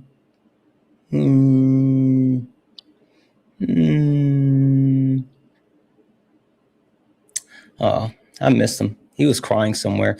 Anywho, the whole thing, Eric Spoelstra. Now, Eric Spoelstra is a championship winning coach, right? Do you think that Eric Spoelstra is someone who just knows the game of basketball because he knows? I mean, I feel like some people are more gifted than others. He's definitely very gifted to get his team through the playoffs. How does he do that? How does he do that? Just by being gifted? He's probably spent hundreds of thousands of hours watching the game, playing the game. He has. Did you know that Eric Spoelstra actually started as he started in the videography department for the Miami Heat? I didn't know that. I'm not the biggest fan. Yeah, all good. He actually started as someone who would splice together tape and things like that for the organization. He would actually study the film, put together different packages for the coaches, and blah, blah, blah, blah, blah, right? He would take time and study that. And he was able to transition that throughout his career as assistant coach and then becoming a coach and a championship winning coach. And championships are won because of adjustments in the playoffs. Can we agree on that? Like whoever can, because they're going to hit you with their best shot, and then you got to counter, and then they're going to counter your counter. Can we both agree on that? I agree 99.9% of the time, but they had LeBron. Yeah, they did have LeBron. But regardless, I mean, they lost to the Mavericks even with LeBron.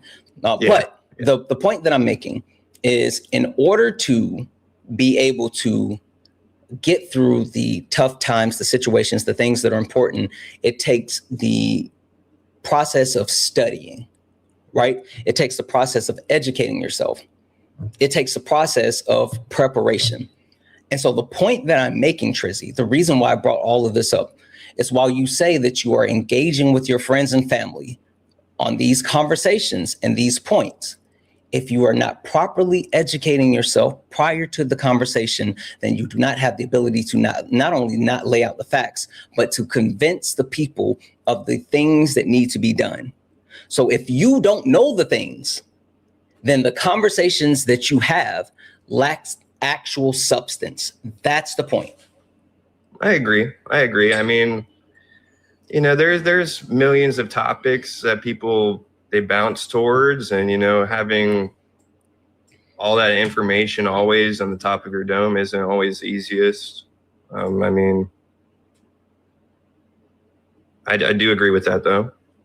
Okay, so you talked about how you talk to your family, and you try to convince them and change their minds. But again, so then I go back to the point as far as What does that really do if you don't know the basis of what we've been talking about? If you don't understand that racism and capitalism is intertwined, if you don't understand the actual narrative that's being pushed by the ultra wealthy to ensure that, wait, can you guys still hear me? Why did that pop up? Sorry. You can still hear me, right?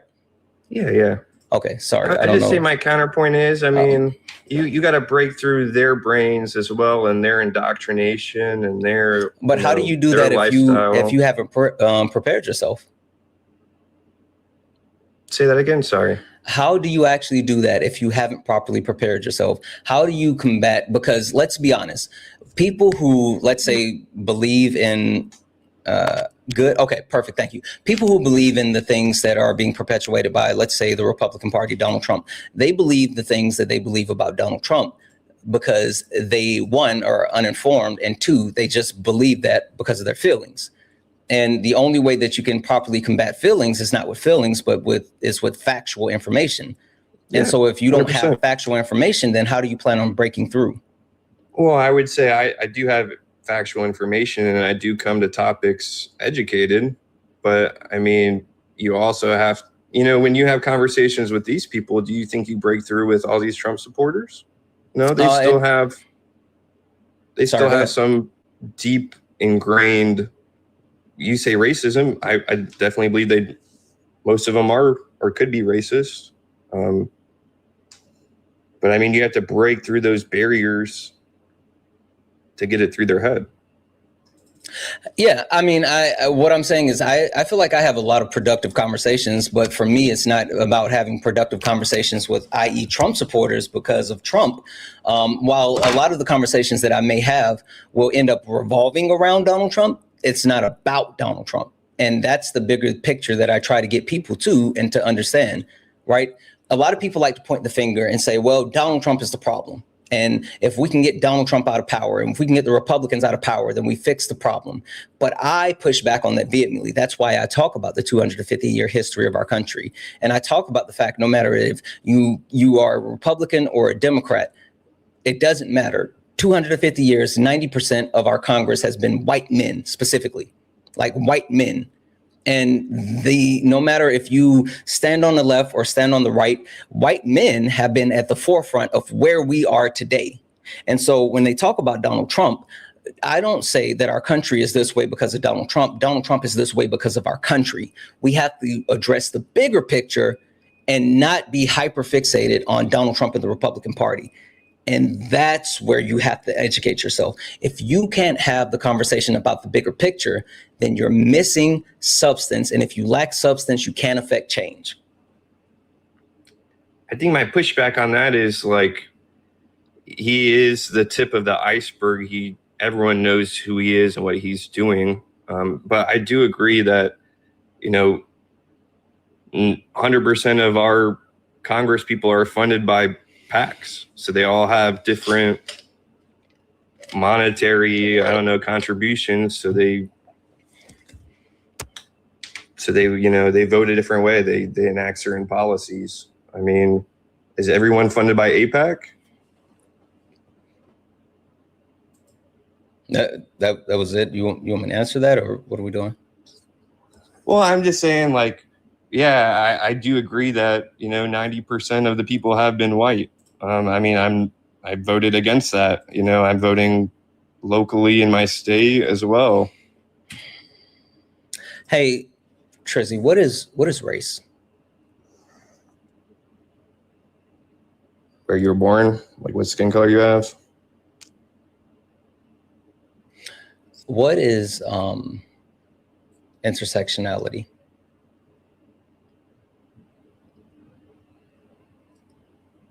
What is it? What is DEIA? I don't know what the A stands for, but diversity, exclusion and inclusion, equity and inclusion. Not what does it stand for? What is it? DEIA? Mm-hmm. I don't know the A.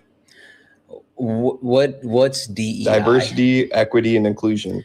Yeah, I mean, not what does it stand for? What is it? It's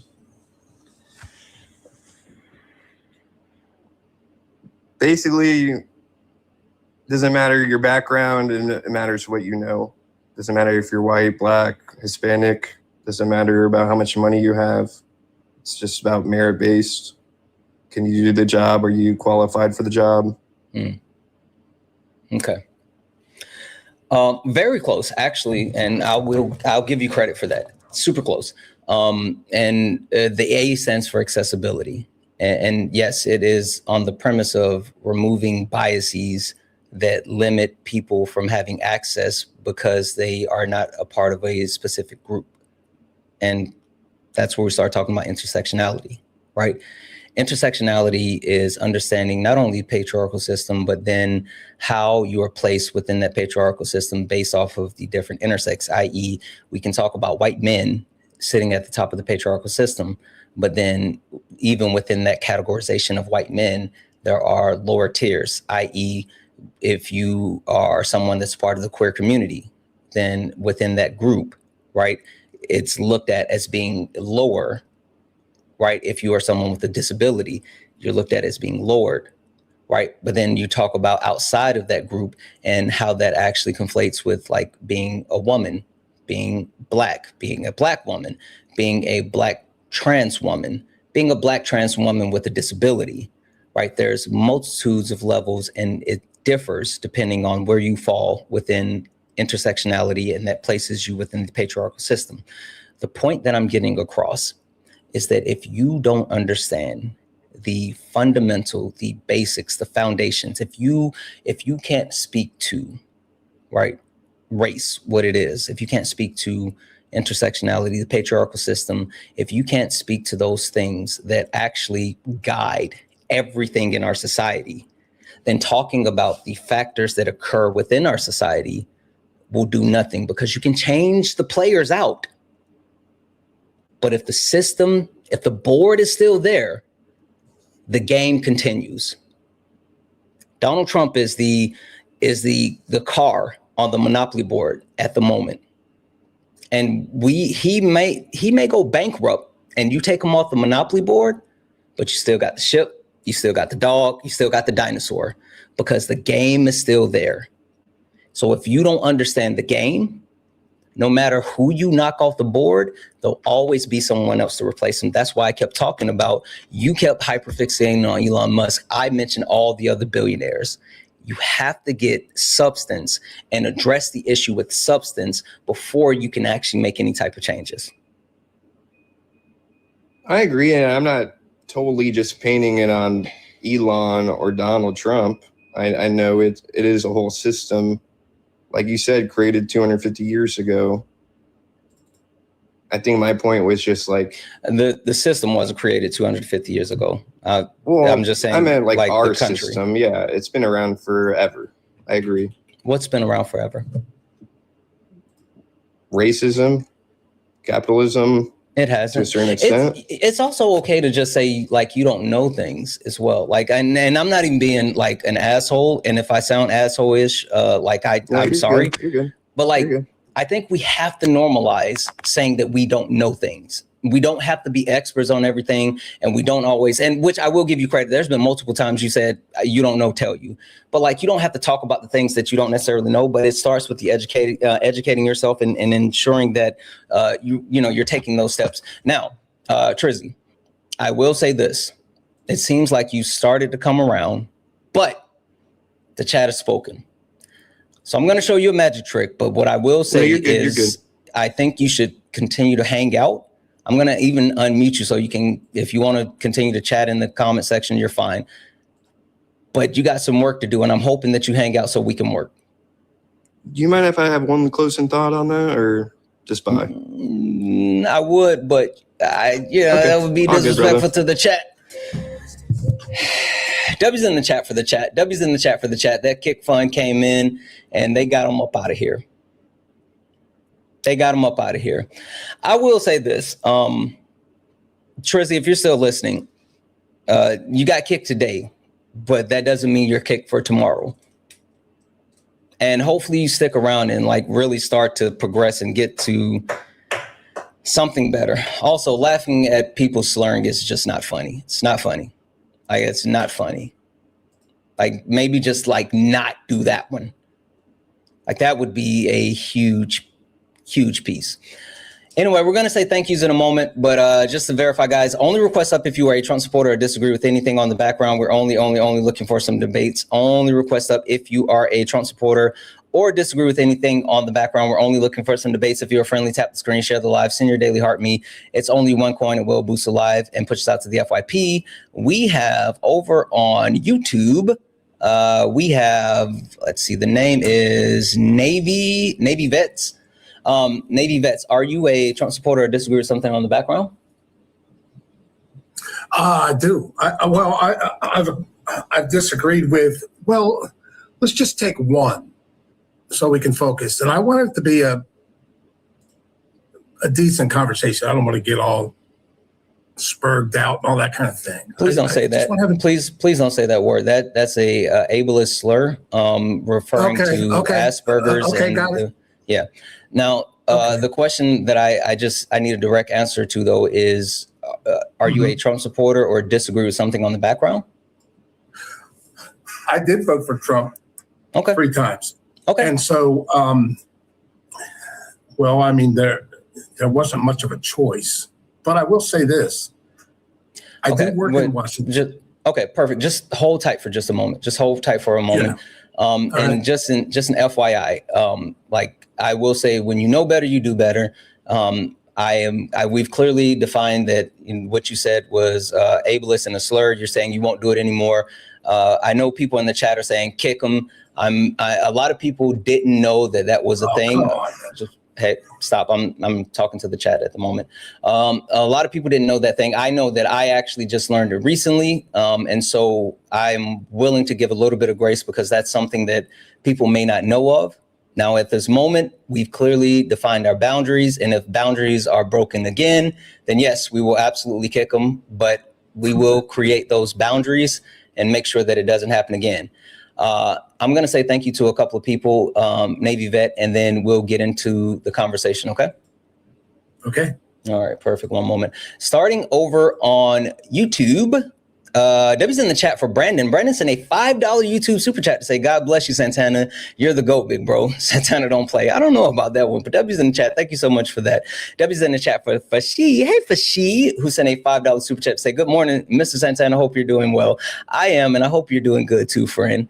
I hope you're doing well. W's in the chat for Wendy for the $50 YouTube super chat. Let's fucking go, Wendy. Why do you stop talking to some people without any explanation? I'm going to mute you. I'll unmute you once I finish. Thank yous. W's in the chat for Wendy. Wendy sent a $50 YouTube super chat and didn't send a message, just sent the love. W's in the chat for Wendy. Thank you so much. I appreciate the hell out of you. W's in the chat for Chris, who added $15 to the kick fund and said, F this guy. I hate disingenuous trolls wasting time. W's in the chat for Tess, who sent $30, said 50 cents for every time he called you dog. Kick his ass. W's in the chat for Manders, who sent a this wasn't a part of the kick, but Manders sent a $1 donation saying Navy Vet is our troll. He actually requested up, so kudos to him for having the testicular fortitude to get in the box. I agree. Completely agree. W's in the chat for D Graham, who added $5 and said, hi, Santana, F you, Trizzy, long live Uno. W's in the chat for Jay Hops, who sent a $5 donation saying, you're still laughing at slurs. You haven't started. Boom. And then W's in the chat for Jay Hops, who sent another $5 donation saying, knows the trope and no deconstructing language. Absolutely. Absolutely. And then massive fucking W's in the chat for Shannon, who just said, fuck this guy, and got him all the way out of the paint and just sent $150 and said, bye-bye. W's in the chat for Shannon. Holy fuck. Guys, W's in the chat for all the donos. Also, this just came over. W's in the chat for Blue Barbie, who sent a $5 super chat to say, thank you for all that you do enjoying your stream. I'm so happy that you're enjoying the stream, Blue Barbie. W's in the chat for Blue Barbie. Guys, if anyone else would like to support the live, you can do so. Cash App, PayPal, Venmo, pay links in the link tree in the bio. Santana Speaks For You. Santana Speaks For You is the best way to support the live. If you're over on YouTube, you can send a super chat and I will read that out. Guys, keep tapping the screen, share the live. If we can knock out the daily gift goal, it's the donuts. It's the donuts. Can we knock those out? And look up at the top. in the corner. If you see the word follow, that means you're not following me. Hit that follow button. Hit that follow button. Turn on notifications. We're on our way to 200,000 followers. So please, please, please hit that follow button. If you're over on YouTube, hit that thumbs up. Hit that thumbs up. We should have as many thumbs up as we have people following. Only request up if you're a Trump supporter or disagree with anything on the background. We're only looking for some debates. All right. Navy. All right. Send your request to unmute. And all right. You said that you currently support Donald Trump. Is that accurate? Well, I support the country, not Donald Trump, but I do support the office. Okay, perfect. I've always supported the office. I mean, I'm a military guy. I had to support the office when I was in the service, and I always did. I mean, I was under most Democrat presidents when I was in the service. So Carter being the first, and I didn't agree with a lot of things he'd said or he did, but I did because the country is a democracy and it's run by the people. And when the people make a decision, I don't fight it. I go with it because the people have spoken, just like they did for Donald Trump. So I don't really want to get it because I work in Washington, D.C. And I got to tell you, these back and forths about Democrats and Republicans is exactly what they want you to do. This is all a show. Up here, nothing gets done up here. But I'll tell you what, the money that flows through this city is ridiculous. It is absolutely ridiculous. And that's why I'm here, actually, because I get paid more here than anywhere in the world. And I've worked many places in the world. Okay. So Navy vet, no, you got to stop now. How much have you ever heard me speak? Just probably a total of maybe a couple hours I've listened. Okay. Did you hear me talk about the fact that, like, billionaires exist and the root is capitalism? Perfect. The one thing that I do try to hyperfixate on is I understand the entire system and game is rigged, in the sense that you may have never heard the analogy before, and I stole the analogy from Solid, but I don't know if you are into wrestling. I am. But when you talk about the Republicans and Democrats, they're the heels and faces, right? And they need each other in order to continue to gain success, power, and control.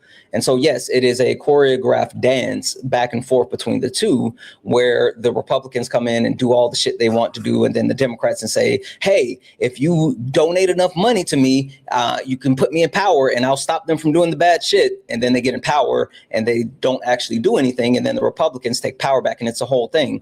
But the point that I get to, right, is more so understanding harm reduction and progression of the country. And when we talk about harm reduction, while I have little faith in either one of them, and I know for a fact that both parties are going to do what's best for the ultra wealthy, at the very least, the Democratic Party has done a little bit more to progress life for for everyday citizens, where the Republican Party has actively harmed American citizens. Even right now, this Trump administration is actively harming American citizens, and that's the difference for me. Okay, so let's take that point. Let's take the point of what the Democrat Party has done for people of. I mean, let's face it. There's people. There's the poor and there's the rich in this country. There's hardly any in between. And why is that? Well, a lot of people feel like the government is the answer to all their problems. And me, I'm an individualist. I don't believe in groupthink. I don't believe in that we fight as a collective bunch of that I've heard you say that you think the collective. No, the collective can protest, they can do all they want. But the individual is where the path to success is. That's where it's at. If you wait for the collective and you wait for the trickle down money, like Reagan said, oh, it's going to trickle down to the people and they're going to get rich. No. It's individual success. I'll give you a great example. Oprah Winfrey. The woman worked hard. She did everything she could. She made great decisions. She's a billionaire. Not just because she's black, but because that's the way it's done.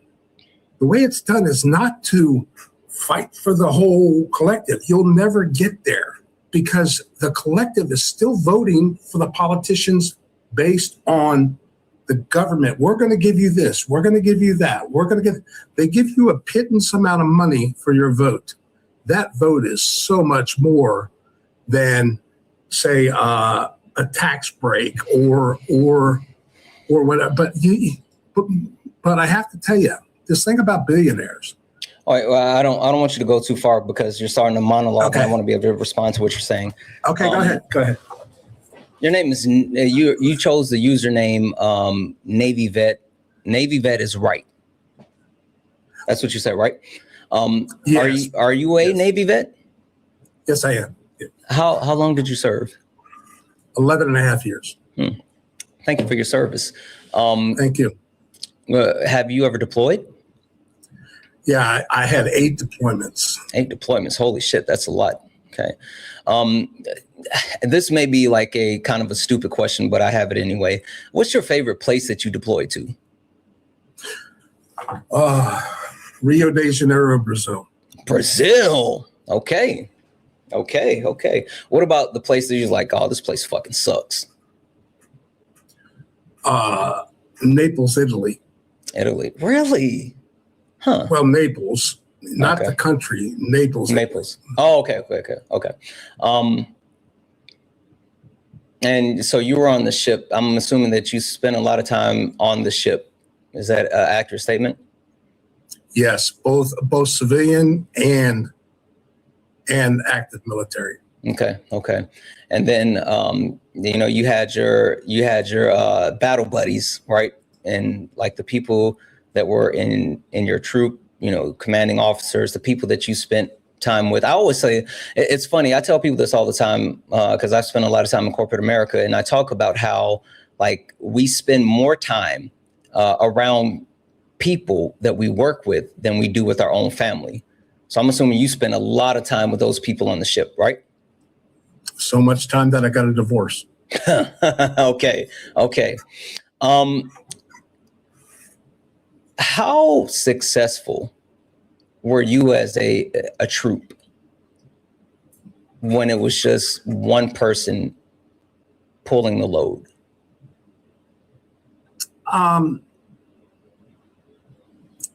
See, that's an environment. Well, I'll just answer your question. How successful was I? Not you. Just if there as a unit, how successful as a unit are you with just relying on just one person? Well, we couldn't operate without each other. Right. You couldn't operate without each other. But you guys, I'm assuming, were hella successful when you did operate as a unit. Is that fair to say? Absolutely. Okay. Perfect. So I guess the issue that I'm having with what you're saying is not the premise as far as like individually being able to be successful and have achievements. I actually agree with individual success. I have no issue with individual success. I have no issue with working hard. I have no issue with, being someone who is able to progress yourself, your family, your life. But the issue does come in as far as the individualistic mindset.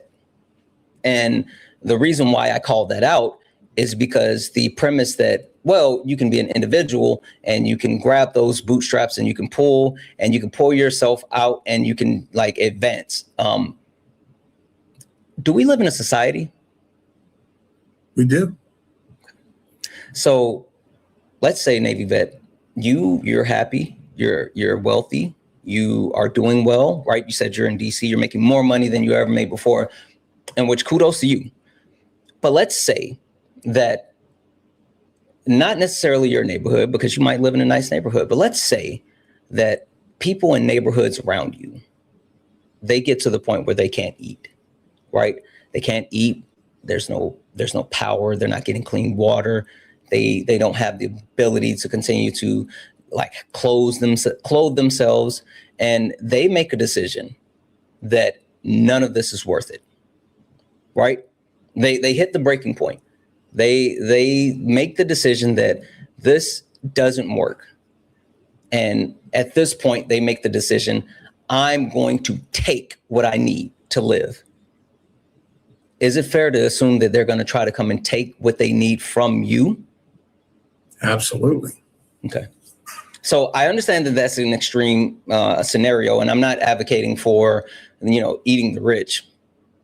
But what I will say is understanding the way that we live in society and how the things that we do affect each other, no matter how successful we are as an individual, if we are not thinking about the collective, i.e., if people around you can't afford things, then it may make it easier for you in the actual short term, but then it impacts things like business owners, right? You can be a successful business owner, but if the people around that you are targeting as far as your business can no longer afford to buy things, i.e.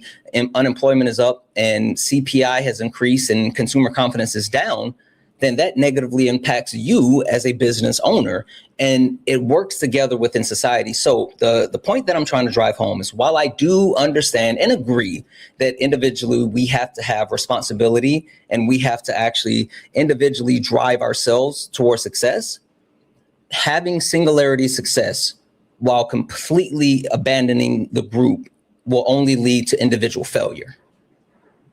Okay, so can I respond to that? Sure, floor's yours. So if I'm in an airplane and I'm with my child and there's an emergency, the instructions are put the oxygen mask on yourself first so that you can help your baby. Mm-hmm. That's the way I look at individuality. Mm-hmm. How can I, if I'm as poor as the guy next door, how can I help him if I don't have individual success? So I get successful and then I help the next guy. But you though? Help. Because yes, because I'm advocating for the same thing, Navy. I literally just said, like, I have no issue with individual success, but the premise that it's only about individual success is the issue that I have with what you said. When you start talking about, like, not thinking about other people and, you're wrong, the power is not in the collective. I'm saying that, yes, you need to strengthen the individual while also strengthening the collective. Right. So what I'm saying is, it doesn't do any good for all the poor people to get in a group and shout at all the people that are successful. That's not the way it's going to work. What you have to do is you have to start moving up to equalize with the people that are in power so that you can take the power, right? So I don't want to get into the politics of it. Let's just keep it simple. So say Joe down the street is going through stuff. He's got cancer. His wife is sick. She's disabled. Whatever. If I'm doing well, my mower's running well, I go down and cut their grass until they can get themselves back on their feet. That's what the government was supposed to do. But what's happened is a lot of people get tied to these checks. They get tied to it or whatever, and they don't want to go outside the box because they'll lose the check, they'll do this and that. We have to get away from that whole thing, that they're buying the votes by keeping a lot of people on the dole. That's one big problem. The other problem is don't go into the other one yet. Okay, go ahead. You're just wrong. Like, literally, you're just wrong. United States of America has some of the lowest social mobility for any developed nation, right? So the premise that you need to just work harder and, seek progression, that's like a fallacy within the United States, especially with the current United States structure. It's been a fallacy ever since Ronald Reagan perpetuated trickle-down economics, where prior to trickle-down economics, the federal minimum wage directly correlated with the cost of living. And since the perpetuation of trickle-down economics, the cost of living has continued to increase while the federal minimum wage has plateaued.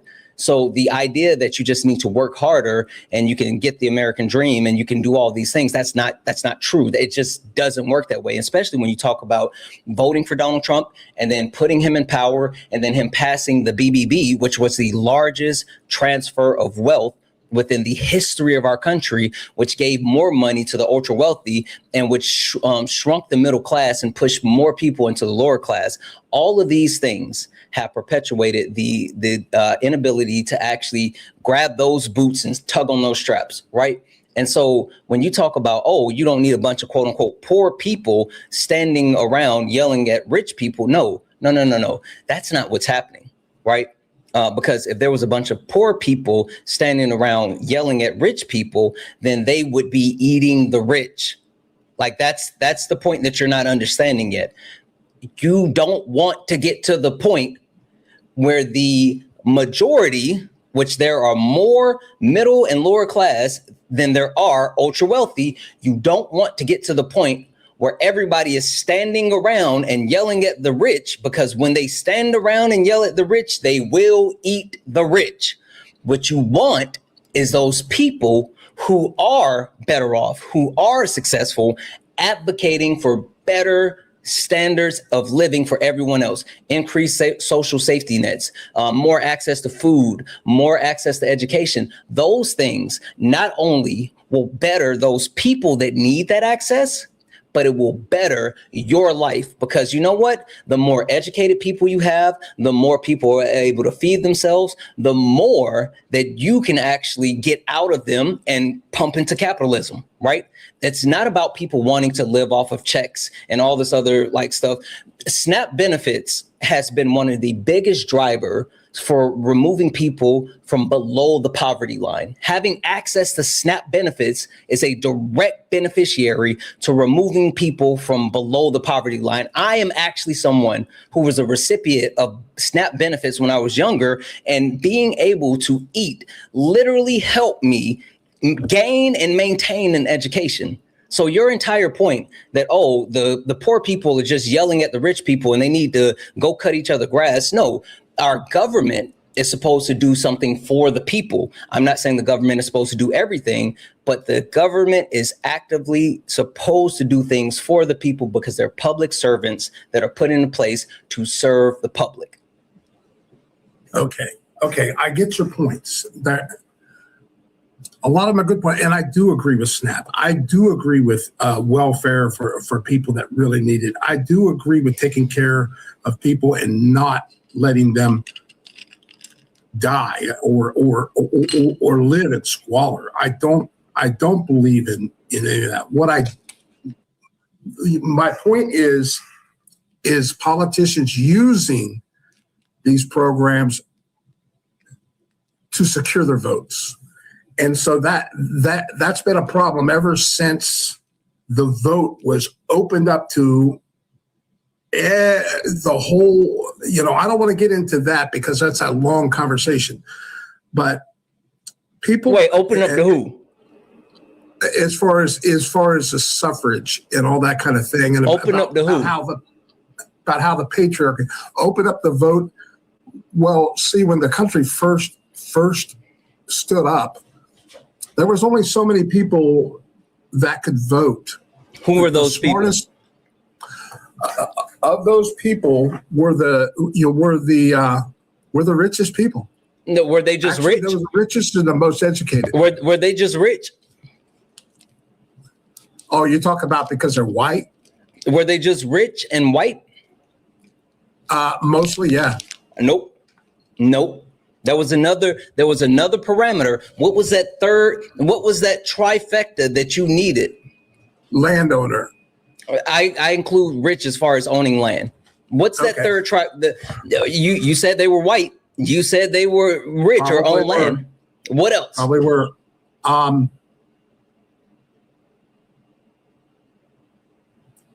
rich, white, and I don't know. What's the third? The Constitution, the United States Constitution was written for white men that own land. They were rich white men. So are you saying that the country was in a better position when rich white men were the only ones that had the ability to vote? No, I think that the country's elected. No, I don't believe that. I think that's what you just said. You literally just said that. You said it. Okay, wait a minute. Well, let me clarify it. Okay, go ahead and try to double back. Okay, so no, don't even try to paint me as a racist. That's not that. I didn't listen. I didn't say I've not mentioned the word racist at all, but I will say a hit dog will holler. Anyway, go ahead and try to walk back your comments. No, what we have now. I'm not saying the opening of the country and that voting system is where we need to be. What I think is what we have now is we have people voting for their own interest against other people. So if I'm a lobbyist and I want my company to make the most money, all I have to do is just go out and buy it. Basically could buy the votes. Hey, but Navy vet, hold on, I'm confused. Listen. You were just advocating for the individual, and now you're saying that people are voting for the individual. That's what I've been saying. You were saying that we need to, you said that people need to worry about themselves. You said that. Yes. You said that. But now you're saying people are voting for the individual. Those are the same things. I think you're conflating two different ideas. You're taking completely two different things, and you're trying to put them together, and it doesn't work, because individual success is the only way to get successful. You don't get successful as a group. That was my point there. Now, as far as voting goes, that's totally different from individual success. Voting goes, when we have the whole country, and we have everyone, whatever, all I have to do, if I go to Florida and I say, hey, everybody gets free suntan lotion if you vote for me, now I've got everybody in Florida voting for me. That's what I'm kind of saying, is that stakeholders is where I think the electorate should be. If you're providing a service to the country, or you're doing something, you were a military, you're in the military. I'm not saying that just because I'm military, but if you're a Red Cross and you provided some sort of service to the country or whatever, I think that qualifies you. I think if you're a stakeholder, that you're actually, I mean, let's face it, the top 1% of this country provides 40% of all revenue into Washington, D.C. Did you know that? Yep. I also understand that the actual top 1%, even while holding 1%, it's being the top 1%, the amount of taxes that they pay in is not even equivalent to what we would pay. Greatest example of this is Jeff Bezos in his 2024 taxes that he paid. While he paid, I think it was like 18 billion or 2 billion or something. I can't remember the number right off the top of my head, but he ended up paying the proportional taxes that would equal out if you were someone who made $100,000 a year, paying $3,000 in total taxes. So yes, the ultra wealthy absolutely pays a large portion, but it's not even proportional to their wealth. So that's not analogous. Okay, so let's look at that right there. Okay, let's look at that idea. So Jeff Bezos, who I don't know, I think he's the second most wealthy person in the United States. But anyway, Jeff Bezos' individual taxes, if he only pays $3,000, then that's what he pays if he doesn't do it illegally, or he should be in jail. Now, because that's our system, okay? So I would do it too if I were Jeff Bezos. So, but what does Jeff Bezos create? Nothing. For the country and the tax money that goes into the federal into the federal revenue. Nothing. He creates nothing. Jeff Bezos with Amazon has not only crushed mom and pop businesses and monopolized the actual retail industry to force businesses out of business, but now they have moved towards AI, where they're not even producing any type of AI that could do the jobs. They're literally firing people in order to create more budget to buy chips from NVIDIA so they can work more on AI. So not only has he not created anything, He strangled out the American economy and brought it collectively under him, and then started firing people that now need those jobs. Okay, so okay, what is the cause of that? And so I'll tell you what the cause is. It's not because Jeff Bezos is a bad man. And because he's a billionaire. It's not because he's a bad man, he's a billionaire. He's unethical. Well, but I don't look at it that way. Name one ethical billionaire. I think he takes the opportunities of technology and he builds that technology, and that's the way the country goes. That's the way technology goes. You want to keep mom and pop stores the way they are, then I thought Democrats were progressives, that they want to, they want technology. They want everything to work. If it's going in the opposite direction, that's actually a straw man. That's such a straw man. That's such a straw man. Yes, it is, because you're sitting here saying, "Oh, I thought Democrats want technology." Yes, Democrats want progression. Democrats want technology, but not at the expense of the American people. That's why we rail against data centers. And we understand, yes, the data centers would actually be beneficial in certain ways, but understanding the amount of harm that it comes to the environment, pollution, and also the additional negative effects is why Democrats rail against those type of things. So sitting here and acting like there's, it has to be one for one. No. And even when you talk about like the government, there are certain states that protect like the mom and pop companies, because they understand what these corporations and these mega giants do to not only the individuals, but they do to the whole. Greatest example is that I live in Washington State, right? And I moved from South Carolina, and I used to go to Walmart all the time. And in Washington State, there is a provision that the city of Seattle has put in, where there are no Walmarts within the Seattle city limit, right? And this is a city that has like Amazon, Google, they have Meta, Facebook, they have all the FAANG companies, and they are still protecting the mom and pop stores in that city, because they understand that while there's a need for innovation and all of this other stuff, you still have to protect those local businesses so you can have balance within society. So like your entire premise is off. Okay. All right. So I think there's good and bad. There are good things and bad things. Now, Amazon does great things for entrepreneurs. They can get their products overnight. They can get a lot of things, because entrepreneurs depend on these products that billionaires provide to us. Billionaires, the guys who succeeded, they're out there creating jobs and products for our quality of life. They're not. They get a. They're not. They That's get not a true. sliver. That's not true. That is true. That is not true. Tell me what Elon Musk invented.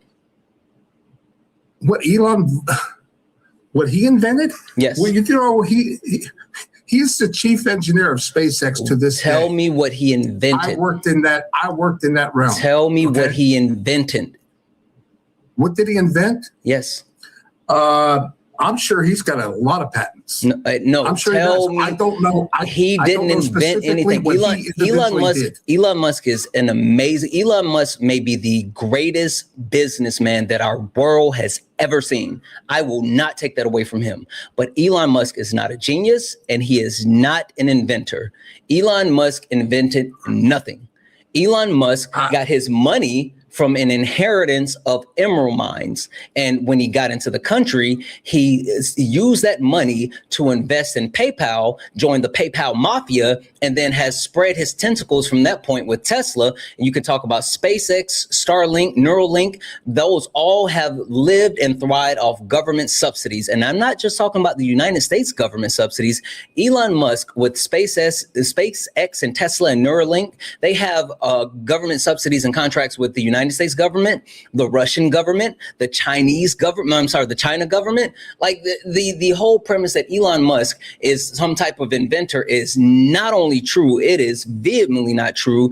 And he is someone who has exploited. That's why I said there's no such thing as an ethical billionaire, because to become a billionaire, there is a requirement for exploitation. Capitalism requires exploitation. And that's why that's why Elon Musk was literally being sued by H-1B H-1B visa recipients and American citizens because he weaponized H-1B visa recipients and overworked them, fired American citizens, and then used them for forcible labor to the point that allegedly he had them sleeping in the office to work at all times. Like the entire premise of what you're saying is flawed. Okay, so all right, so we'll just have to disagree on Elon Musk because I worked in that industry and Elon Musk saved our ass. Tell me what he invented then. Well, he provided, it's not what he invented personally. I don't know his patents. But to say the man is not smart is I didn't say he's not smart. Yeah. I'm just saying he's not a genius. Like people claim to be. He's not. He may be the greatest businessman that the world has ever seen. He has absolutely mastered capitalism. Absolutely. Okay, I disagree. I'll tell you why I disagree. Because I work in the same business, and I work in the same business. All that I've heard him talk, and the man comes up with some very. I mean, he's very smart about the systems and the technology that goes into those systems for SpaceX. Just because you can parrot stuff and say like big words does not make you smart. Like that's the funniest thing. I've heard Elon Musk speak as well. I'm not just saying that, oh, I've heard him speak. Like I've actually done deep dives into Elon Musk, not only his past, his present, the ideas that he's running through and all this. I've heard more of Elon Musk than I would ever want to hear. And again, I'm not saying he's stupid. I'm not saying that he's stupid. Sure, I'll land this plane. Yeah. I'm not saying that he's stupid. But what I am saying is that he is not a genius. He is smart. He is an amazing businessman. He's not an inventor. He's not a genius. And he didn't make all that money just because he earned it. Okay. All right. So we'll just leave that there. So when it comes to billionaires, do you believe that the more billionaires we have, the better the country is, or the less billionaires? Less. And how do you want the country to look like as far as money goes, economics? How would it work the best? What is that the Democrats want to do to take capitalism out? What do you want to replace that with? First and foremost, I'm not a Democrat. I'm a leftist. And if I had to actually align myself with a political ideology, I would be a democratic socialist. I believe in everyone doing well and individual success. That means that everyone has access to success, i.e. universal health care, i.e. a public option for higher education, food securities, paid parental leave.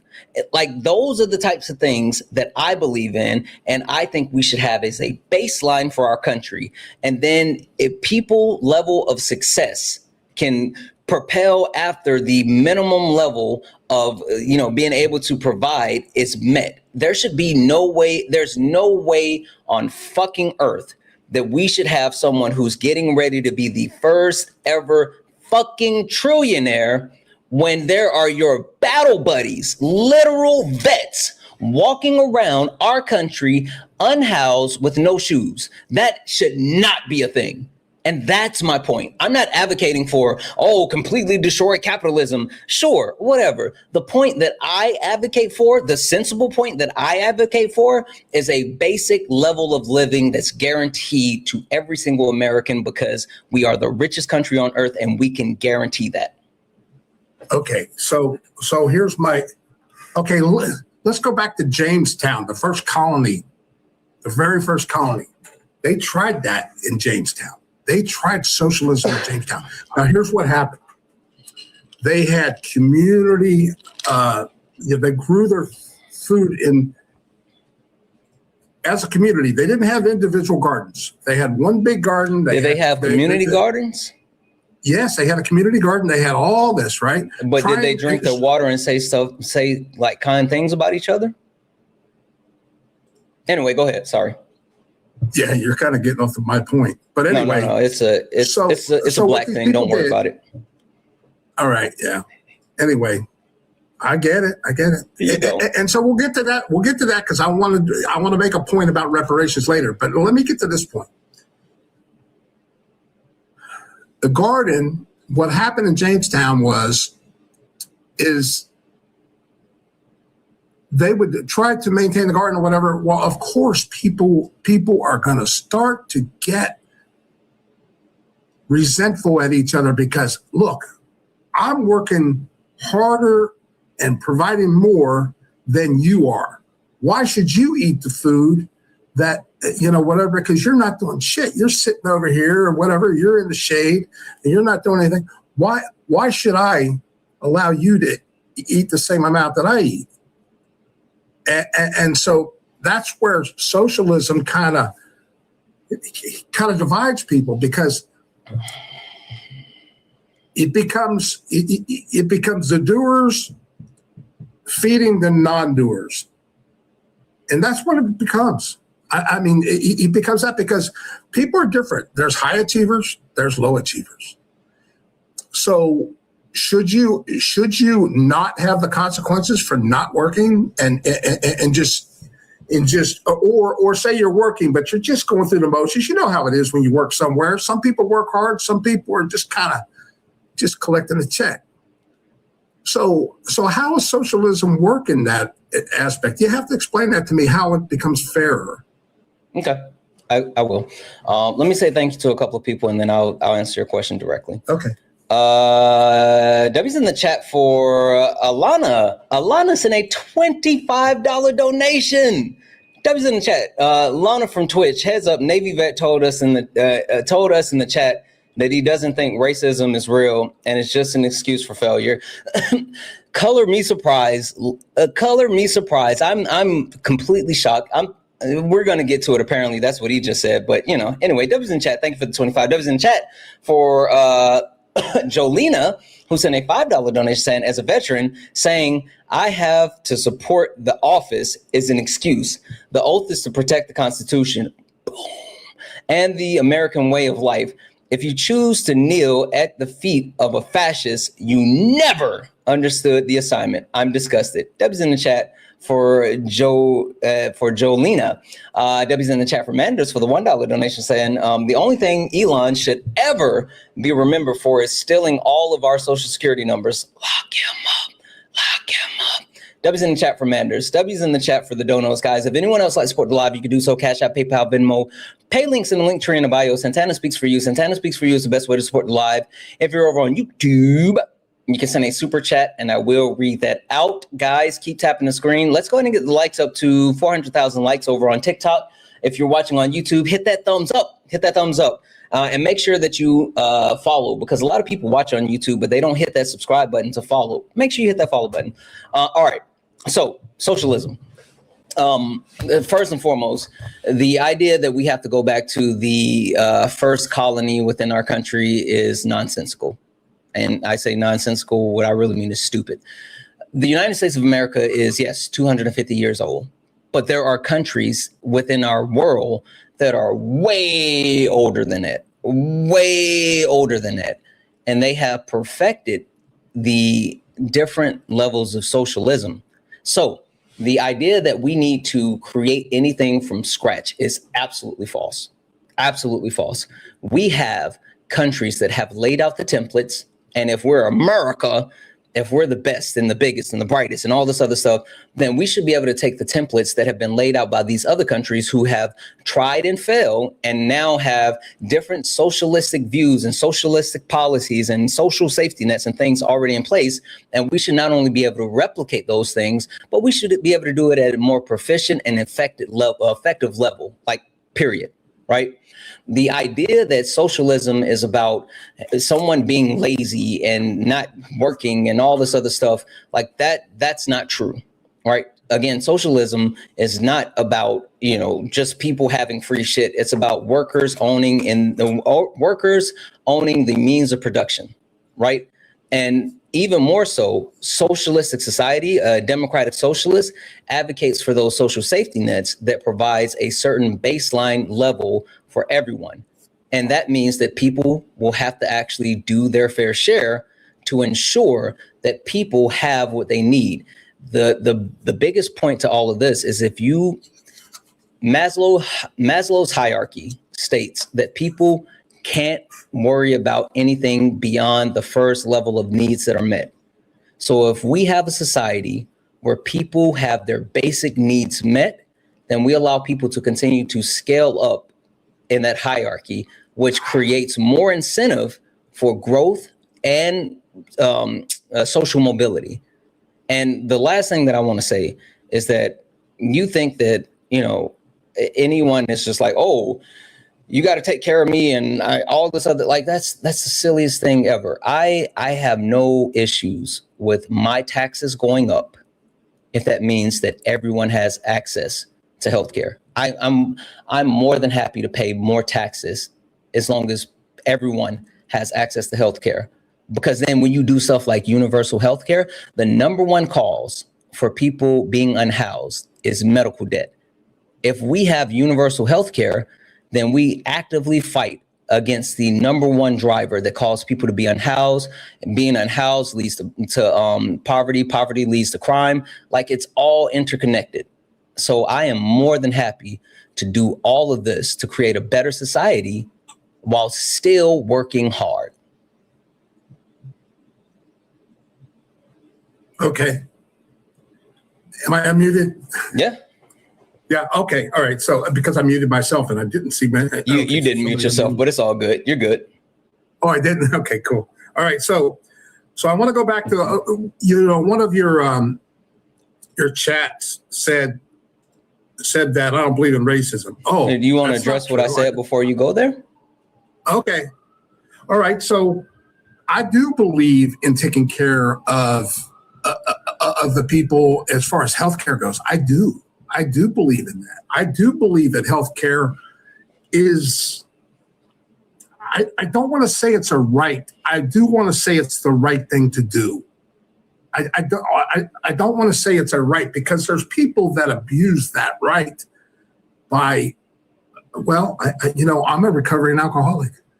If I would have kept drinking, should somebody pay me and whatever? If I'm out there acting like a fool, driving drunk and all that, should somebody pay for me to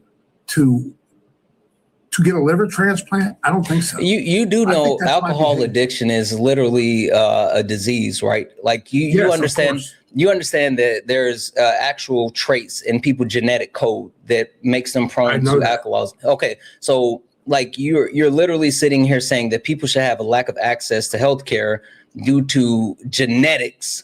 That's a wild. You made a lot of wild fucking statements. Anyway, go ahead and tell us about how you hate people. Okay. All right. So how I hate people? No, I don't hate people.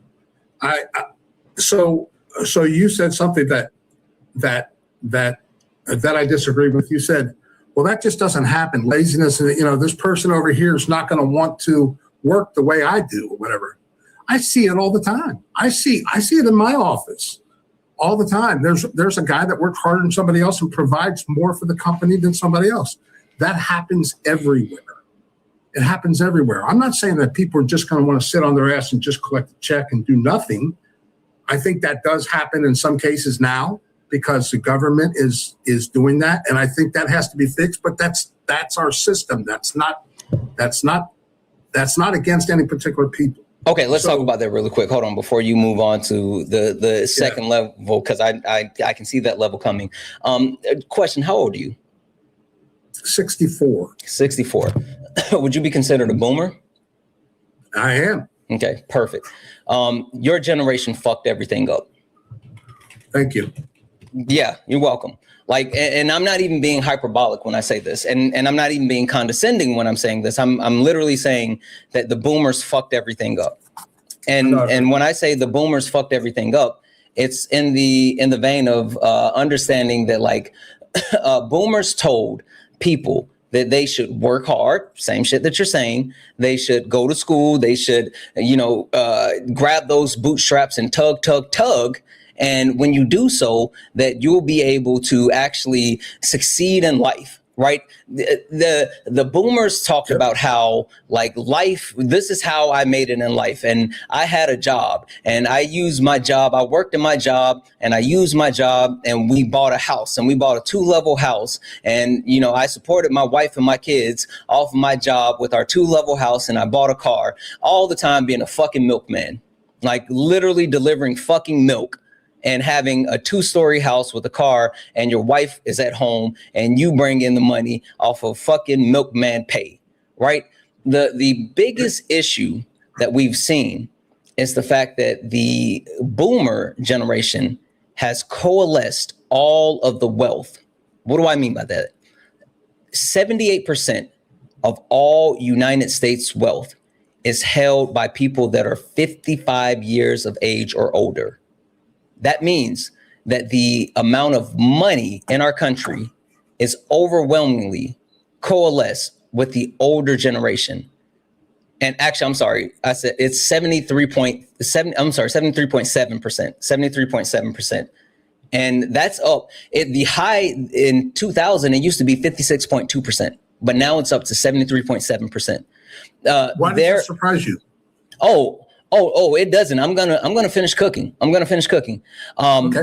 Boomers have destroyed the housing market in the sense of this is the first time in United States history where you have people that are over the age of 60 buying homes at a higher clip than people that are in their 30s.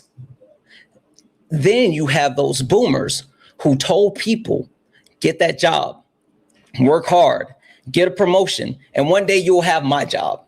That's what you guys said. And then we got into corporate America. We worked our way up the ladder. And then you said, fuck that Rolex, I'm not retiring. I'm going to stay here. I'm going to hog power and I'm going to continue to coalesce money. And then at the same fucking time, you guys sold out not only this current generation, but the next generation, because then you pass legislation and you pump money into shit that harms the environment because you know for a fact that in 10, 15, 20 years, when the air quality is fucked and the water quality is fucked, that you will be dead and you don't have to worry about that. We literally have the boomers in our government who are trading our future for money today. The point that I'm making is that boomers are the ones who set up the fallacy and then pull the rug out of generations after that. And so now you talk about people not wanting to work hard. You're absolutely right. People don't want to work hard anymore. People don't want to, especially the generation of millennials and younger, they don't want to work hard anymore because they know for a fact that working hard doesn't pay off. The cost of living in our country, unaffordable. The actual rent prices are up. People can't buy houses. People can't buy groceries. All of this shit, the cost of being alive is unaffordable. But boomers who are close to death continue to hoard all the money and power while saying you guys should work harder and you could get money and power. No, Navy vet. The houses weren't the cost of a fucking jawbreaker when we started buying houses. Like that's the entire point. And you guys think that people know. It's not that people don't want to work hard. It's people that don't want to work hard because there's no payoff for hard work anymore. There was in your time. There's not in our time. Okay, so boomers are keeping people from succeeding. So let me ask a few questions first.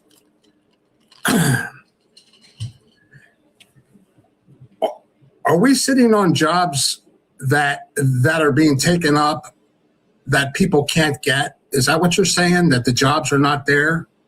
Boomers are sitting on jobs within corporate America and hold on to power, whether it's power in upper management, C-level, executive levels, those type of positions where there had historically been a trend of passing the buck. That's why I mentioned like the Rolex, right? There was a time and place where they used to give like a watch for retirement and, you know, send the older people off the pasture to retire.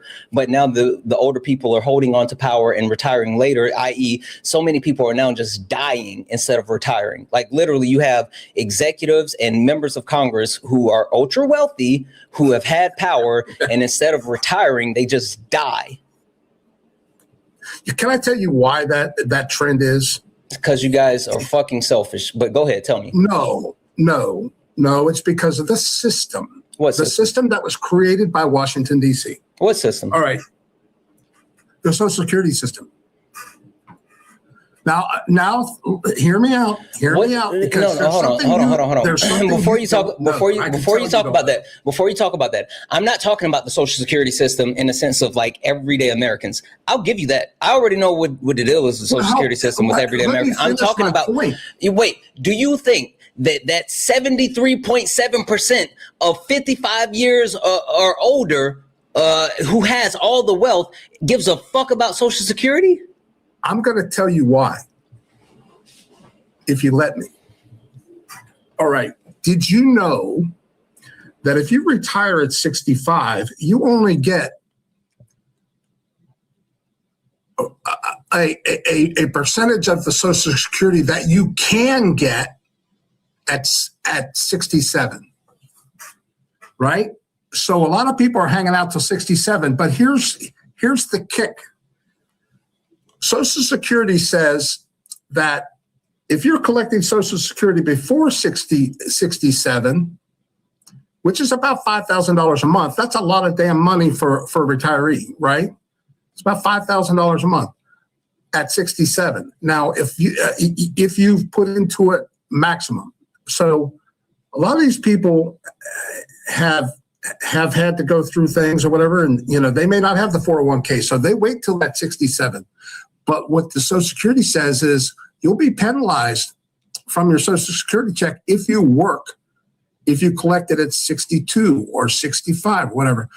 But when you're 67, you can work all you want and still collect that full fucking check. So people are double dipping at 67. That's why they're sticking around. I'm going to do it as long as the system allows me. Why the fuck not? Wouldn't you? No, I wouldn't. And then you know why? You know why I wouldn't? Than mine. You know why I wouldn't? Because I don't want to fucking work forever. Like dead ass. I want to enjoy my life. Like the idea of fucking working at 77 sounds like torture. Like How old are you? I'm 39. You're supposed to enjoy your later years. Why the fuck are you working at 77 when you don't have to? No, wait. No, because I got to rebuke this point. You sat there and said, "Oh, it's because of the actual cost and da da da da da da." People over the age of 55 hold almost 74% of the wealth in our country. You don't need the extra money. You're going to die soon. What the fuck is happening? It's supposed to be that way. How? It's supposed to be that way. Why? Because if you've worked your whole life, you've worked 40, 45 years or whatever, you're going to have a high amount in your 401k. You're going to have savings because you worked 45 fucking years. And you want that money at 39. Bullshit. No, you can't have the fucking money. You bullshit. gotta work for it Bullshit. first. Bullshit. The reason why no. It's not about 401ks. You're fucking lying. It's about the fact. Hey, Navy vet, are you a homeowner? Yes, I am. What age did you buy your first home? Probably. Actually, I was 23. You're 23. How long did you own your first home? 6 years till I got my divorce. Okay, well, you got divorced. Did you buy another home after that? Oh, yeah, of course. How long is the longest you've ever married again? How long is the longest that you've ever held on to one property? Let's see.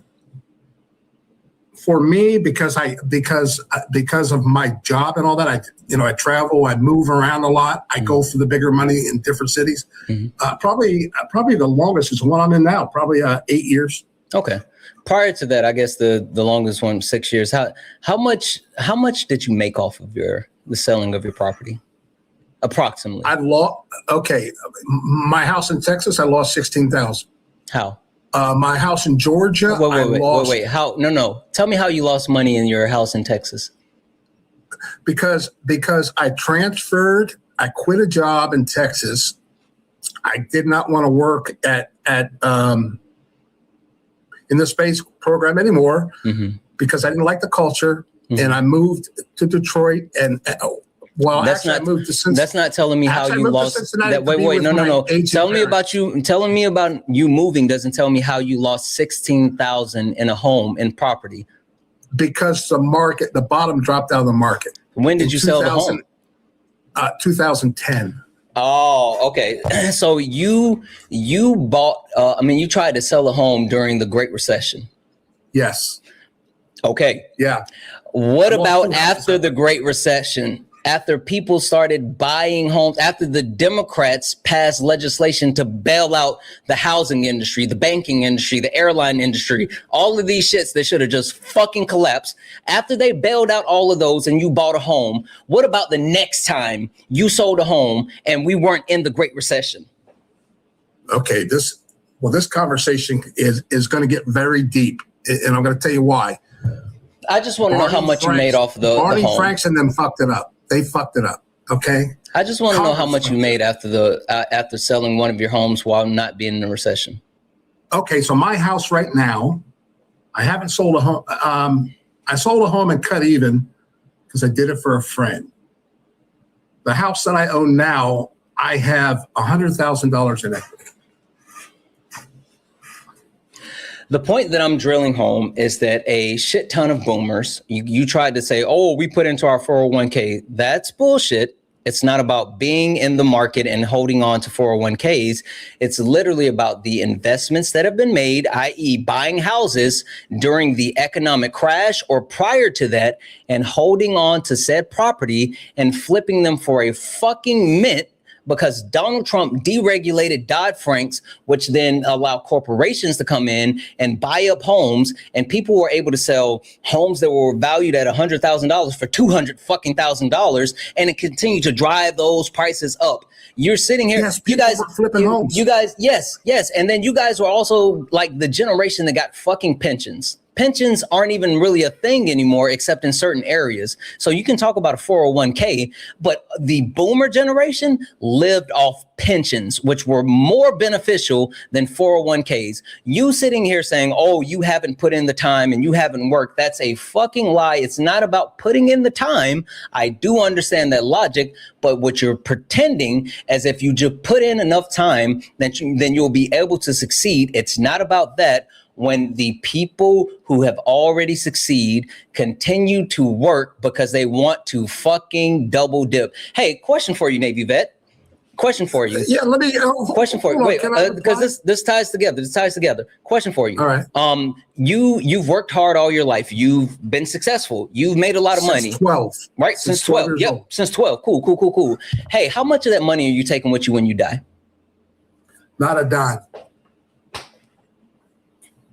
Anyway, go ahead. And you know where it's going to go? Do you know where my money's going? Yes, to your family. Yes. No, it's not going to my family. Fuck my kids.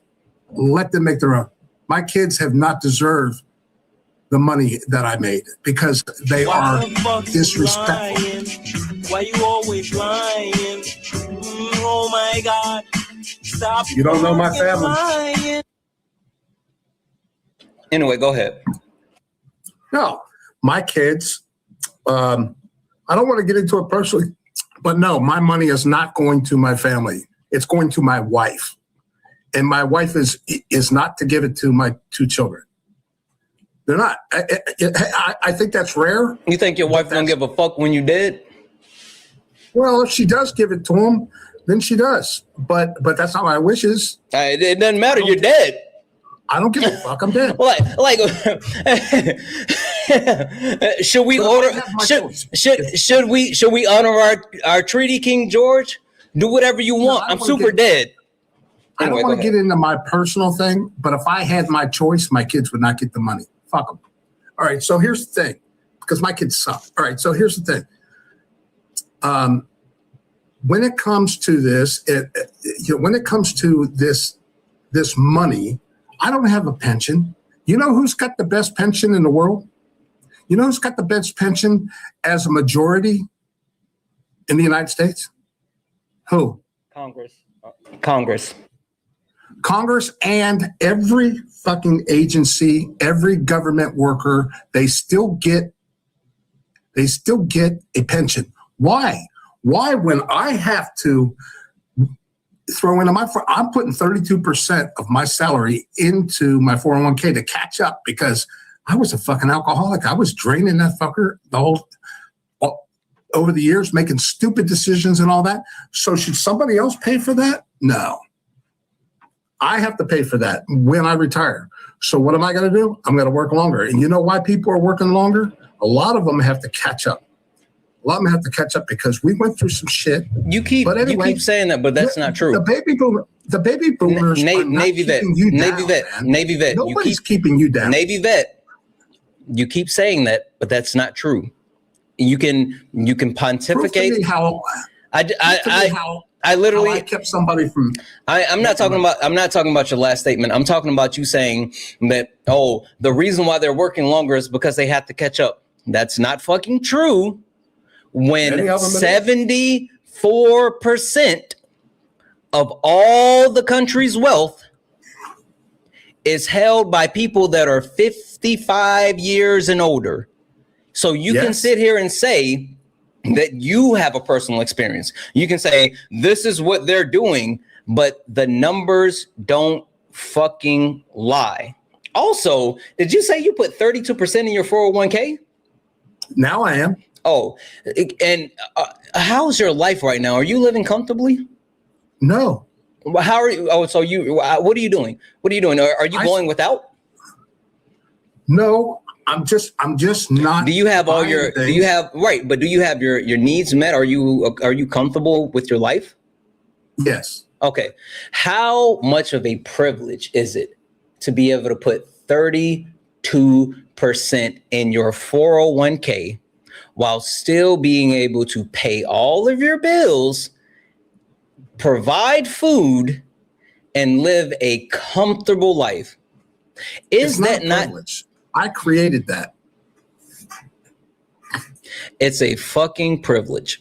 It's literally a privilege. It's literally a privilege when you have people. The average American cannot afford a $500 emergency. You talk about like corporations and billionaires and all this other shit. Walmart is the biggest employer within the United States of America, literally one of the biggest companies in the world.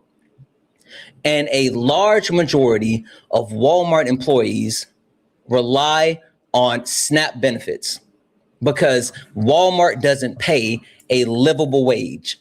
Even though these people work full-time jobs, they can't buy food because the company that makes money hand over fist doesn't even pay them enough to live. Well, Walmart is not the largest employer in the United States. Public employer.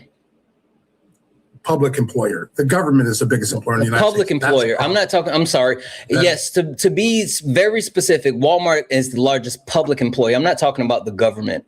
Okay, I agree.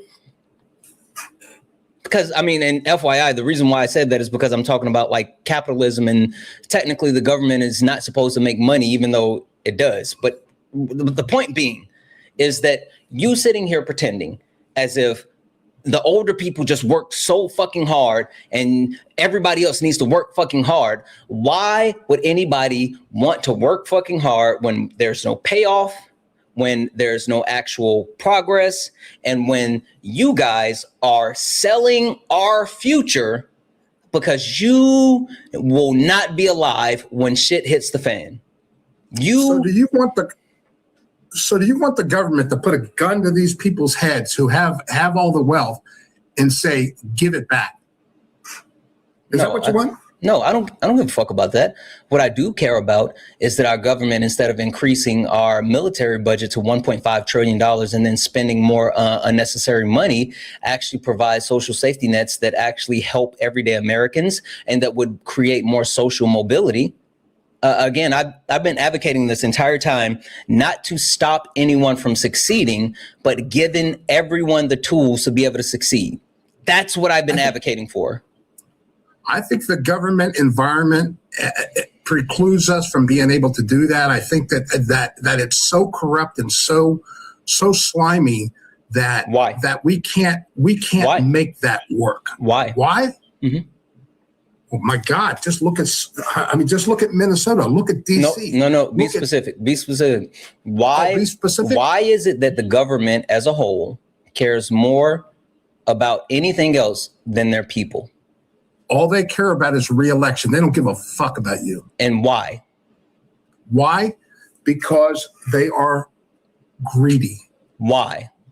And they are bought by K Street. You know what K Street is? Yeah. And what is the actual gateway to them being bought and sold by lobbyists?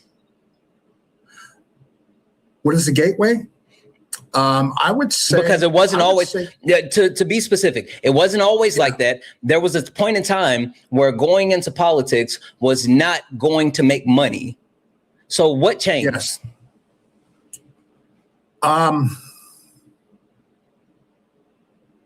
Well, that's a whole lot of things. No, it's one thing. That's a whole lot of things. It's not one thing. It's one thing that was actually signed into law.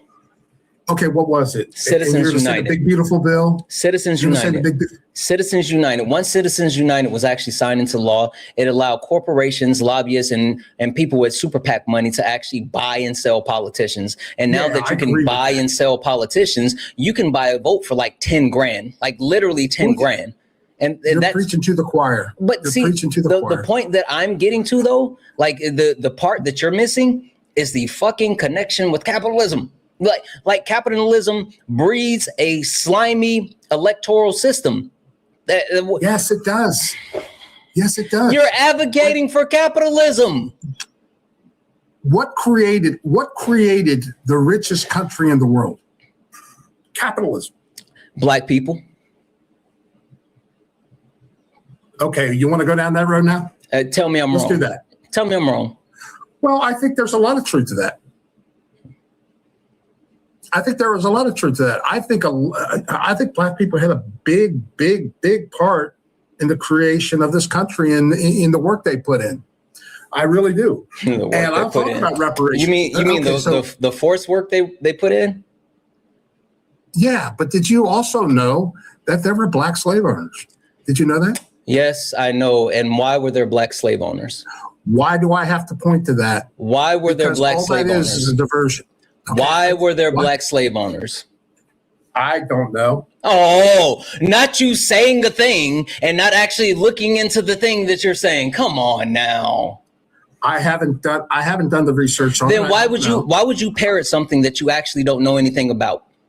I just know there's a fact that there were Black slave owners. That's it. That's all I said. Sure, but you don't like okay. So are you saying that the only reason you know about the fact that there were Black slave owners is because you like to mention that there were Black slave owners, not because you actually because that's the way people debate. No, that's not how. No, that's how you debate because you're intellectually dishonest. Just like the people that say 1350. I'll tell you why there were Black slave owners. There were Black slave owners because there were Black people that got their freedom and then they bought their family's freedom. That's why there were Black slave owners. There were literally Black people buying their family. Okay. All right. I didn't know that. I know you didn't. We've already established that you're intellectually dishonest.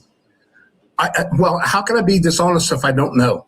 You willfully didn't try to dig deeper. You just heard a thing and you said, I accept the thing. Dishonest. That is intellectually dishonest. If you don't know the premise of it, if you are willing to intellectually inept, if you are willing to parrot a thing that you have heard without looking into the thing because it fits a narrative, then you are intellectually dishonest. Okay, so let me get into my point about about reparations. Okay, so you said blacks helped build the country. Black people. I believe that is black people, not blacks. Okay, black people. Okay, black people or African Americans or whatever you want to call it. All right, so I don't want to get into semantics, but I'll say this, and I know it's important to you, so I will respect that. But I'll say this: reparations in this country. How do we do it fairly? There's only one way that I know of, and I'm the only one that speaks of this that I know of. Now I'm sure there's other people. The best way we can do this to make it fair, because I do believe that black people were set back because of slavery. They were set back. Not everyone comes from that era or whatever, but you know what? Let's just not talk about that. Let's just try to make it right. And the only way that I know this is the only way that I know. Free college education. Free college education for every single. Give them books, chat. Where the fuck is Sean at? Is Sean here right now? Sean. Who said give them Sean, books? give them books. Give them books, Sean. Where is Sean? Is Sean in here at all right now? God damn it, Sean isn't here. That's reparations. Give black people books. I'm sorry. Go ahead and finish. I don't want that. I want to give them education. I want to give them success. If it's not a university, but you can't buy somebody and make them successful. Money doesn't make you successful. It depends on what your education is as to whether you become successful or not. How much you provide out there, how much you can contribute to society, and how much you're worth. So our educational system, I think, has to have competition. And I think that competition has to come soon, because our education system's failing our whole country. And our education system doesn't have competition because white people have power. Specifically, Right. White men have power. Specifically, white men restrict the access to competition because they know if you create equity, then they get left in the dust. Like literally, that's why white men think that DEI is a thing, and they don't acknowledge DEIA, and they think that quote unquote DEI just means black people get free shit. Okay, let's talk about that for a half a second. Let's talk about your whole reparation idea for a second. Okay, all right. Your reparation idea is flawed with a multitude of reasons, right? Go for it. Number one, I wouldn't even start with black people. That's not the original sin of our country. What's the original sin of our country?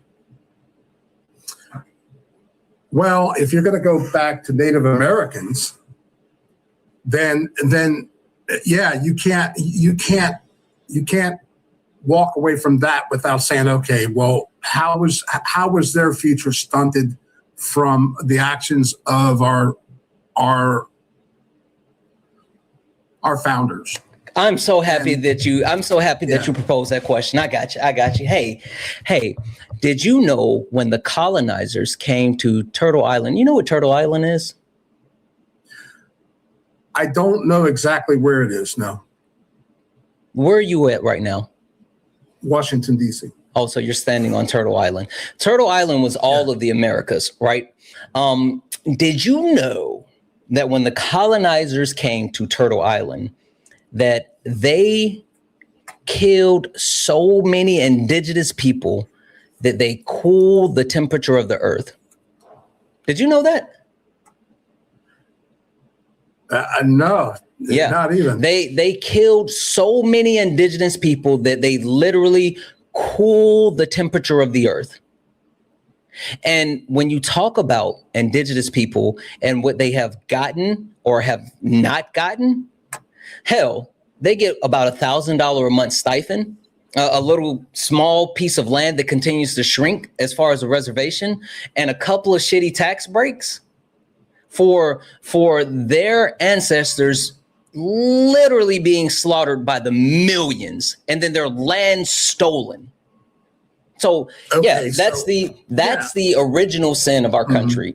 And then we can talk about black people because they, what's funny.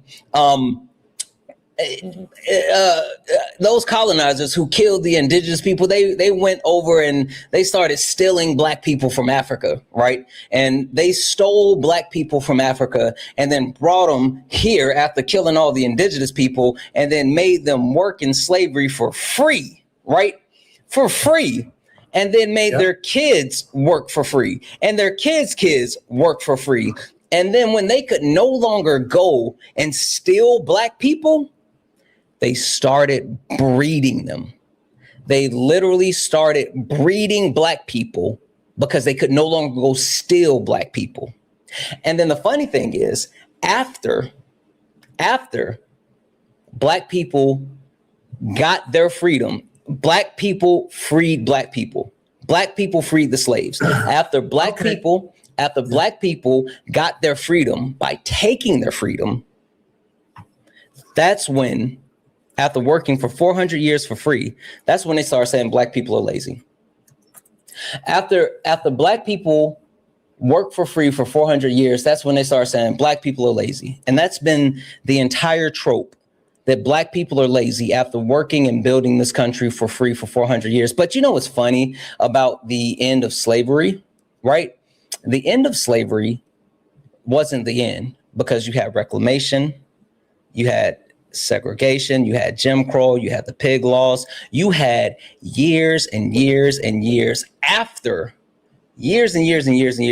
after black people were free, i.e. they took their own freedom, that they were not actual members of society, and there was legislation that litigated against black people and restricted them from having access. The inflection point that I at least give people, where the United States kind of recognized black people as full-fledged citizens, was after the passing of the Civil Rights Act. That's the point that I say, okay, legally under the Constitution, black people were looked at as full-fledged American citizens. Now, we can talk about black people, but we also can't forget what's actually happening currently in our country. Because while the colonizers came and killed so many indigenous people that it cooled the temperature of the earth, they also stole black people and made them build the country and bred black people. But then after black people took their freedom, they relied on immigrants to maintain the country. Those very brown immigrants from those southern countries today that prop up our service industry, they prop up our construction industry, they prop up our farming industry. And right now, Donald Trump is using ICE to round up undocumented immigrants to feed them into free slave labor and then sell them to concentration camps. And they deserve reparations as well. So when you talk about reparations go way more further than just black people. And when I talk about reparations, I have 4 pillars of reparations. These are just the bases. These are the 4 building blocks for reparations. Number 1, sure, money. And for anyone to pretend as if money isn't a big deal, then fucking give yours up. You literally just sat here and talked about how you're going to double dip and you're going to keep making money and you're going to make money until you die and all this other shit. If money wasn't a big deal, then you wouldn't be willing to sacrifice your later years in life to get more money. So fucking stop it. Yes, money. But 2, education. I will grant you that. Every single person should have the access to free higher education. Doesn't mean they have to take it, but they should have that option. Number 3, tax breaks.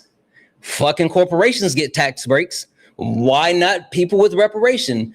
Give them tax breaks. And number 4, no fucking way you can't say that it can't be done, because the majority of the country lives on the East Coast or the West Coast. Land. Give them land. There is a shit ton of land across this entire country where nobody fucking lives. Give them land. So those are my 4 pillars for reparations. And even within my 4 pillars of reparations, there are multiple layers. And you may say, Santana, how do you know who gets it? Simple. Simple. When it comes to black people, the reason why I say, hey, FBA, go fuck yourself. The reason why I say even black people whose ancestors didn't go through slavery should still have access to reparations is because this country was founded on racism, sexism, and classism. And those things still exist. Black people who have been in this country for at least their parents had them here, I would give them reparations because we live inside of a social construct where people don't know the difference between a foundational Black American and someone born in Kenya. So yes, they should have access to reparations as well. That's my entire point. There's levels, there's different things that need to be done. I'm not the smartest man in the room. I'm not the sharpest spoon in the drawer. I have more people that are way smarter than me that can do this. And when I say more people that are way smarter than me, I mean the actual people that know how to get shit done. And so the point that I'm making is when you talk about reparations, it's lazy to say throw books at them and give them education because that's not equity. Black people don't want equality. Fuck equality. Black people want equity, and we don't just want equity for ourselves. We want equity for everyone. We can't give you equity. You have to earn it. No, here's the thing. What equity did you earn? What did you earn? You know what did white people earn? Here's what people. What did white people earn? Tell me. The fucking country that I just ran. Did they earn the land that they fucking stole from the indigenous people when they killed them? Who's going to give me reparations? Answer the question. Answer the question. Irish. You're white. No, Irish people and Italian people came here. And Irish people were enslaved. Irish people and Italian people do not get reparations. You know why? You want to know why? Would you want to know? You want to know why? No, it's not because race isn't skin color, you donut. The reason why they wouldn't get reparations is because they traded their suffrage for white privilege.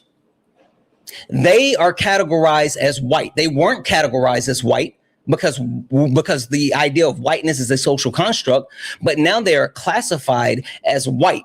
And so since they are classified as white, they get access to the societal structures that non-white people face that they no longer have to face. So no, Irish people, Italian people would absolutely not get reparations because they traded their reparations claim for white privilege, which I would fucking, if you want to give me white privilege instead of reparations, I will take that shit.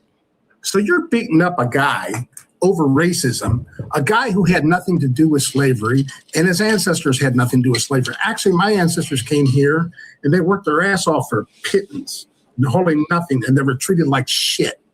All right? So who treated them like shit? White men. Okay, and now they're what? Who cares? And now they're what? I don't know. A lot of them they're white. They're white. You're absolutely right. What? You're absolutely right. So your ancestors came here and were treated like shit. But as soon as they offered, to actually give them the power to treat people like shit, they took it faster than you could actually fucking blink. Santana, you want to know what white people think when we hear this over? I don't give a fuck what white people think. You think I care what white people think? You know what we think? You think I care what white people think? You will never make these people happy. You think I give a fuck what white people think? When I tell you Navy vet, when I tell you that I couldn't give two shits about what a white man thinks about me, I fucking mean that. I know history. And I know what's happening. You can sit here and whine and complain because you don't know shit. But as long as I know shit, I will keep telling people the shit that I know. History to beat me up for being white. I don't have to talk about history. I can talk about today, bub. I can literally talk about today.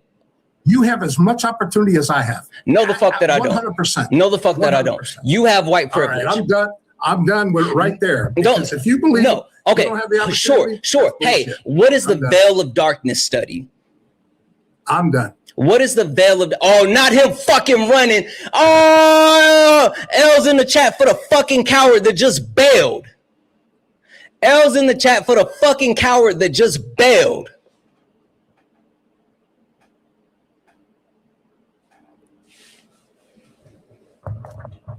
He couldn't fucking stack up and he had to run. It got too hot for him and he had to retreat to his safe space.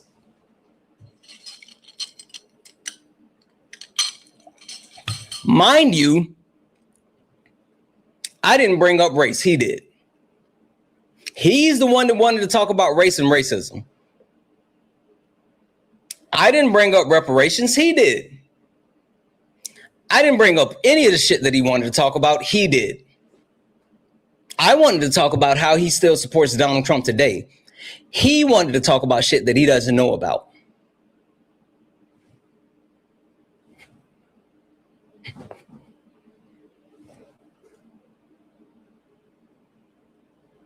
He got fucking cooked. He literally got fucking cooked. I don't know what you want me to do with that. I don't know what you want me to do with that. He literally got fucking cooked.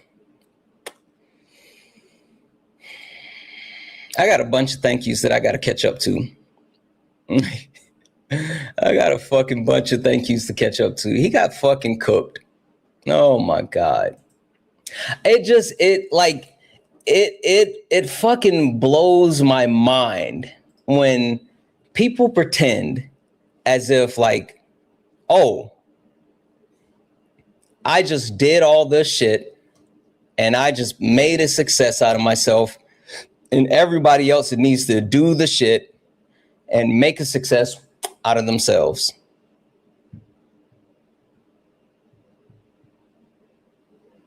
That's so fucking stupid. Why doesn't Santana ever speak about Mongolia and Turkey having to pay reparations? Why would I talk about Mongolia and Turkey having to pay reparations, John? That's stupid. I don't live in Mongolia. I don't live in Turkey. I live in the United States of America, you donut.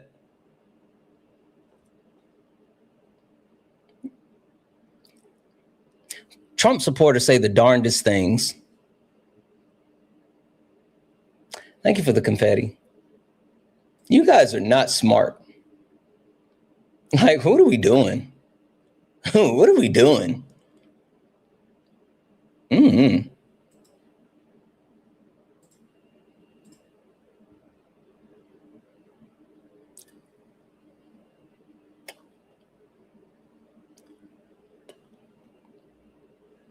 I'm waiting to see if this person loads because I saw a black woman in a request and I was about to say FBA. FBA? We got FBA? I don't think she's gonna load. You got snowflakes in the comments with questions. Guess what, snowflakes? I don't give a fuck about your questions in the comments. Not even gonna hold you. Not even gonna hold you. BJA, I'm absolutely not quote unquote picking you because you serve no function. You've been up here multiple times and I don't think you've ever actually levied a debate. I think you just come up here. If I remember this right, you just like say weird shit and I refuse. No, thank you. Hard pass. No, thank you. Hard pass. So, chat, not gonna lie, that felt good. That felt good. That felt like a dub. Mods muting people to create an echo chamber. No, you said Santana sucks. No, mods are muting snowflakes like yourself. Come up here. Your name is Santana sucks, and you got one. I mean, you don't follow anybody, and you don't have any followers. You've made me your entire personality. Get up here, you fucking snowflake. My mods mute people who are too much of a coward to get in the box. And if you're too much of a coward, then no one cares about you crying in the comments.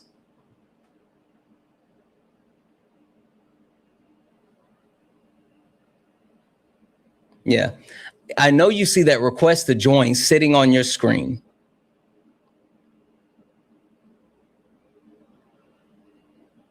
You guys think that we're going to let you just talk shit in our comment section? I'm blocking you. You think we're going to let you yip yap in our comment section? You got us, chat. They got us fucked up.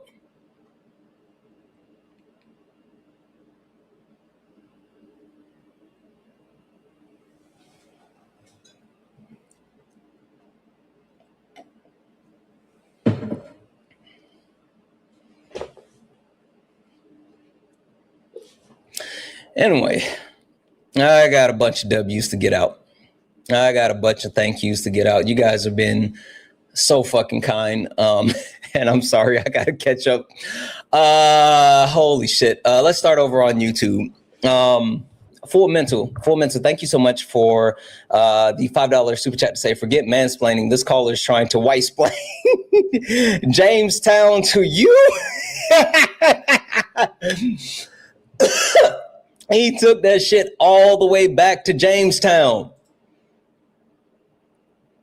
But yet, wait, fucking right, chat. He took that shit back to Jamestown and then said, my ancestors weren't here. What the fuck? I forgot that he did that.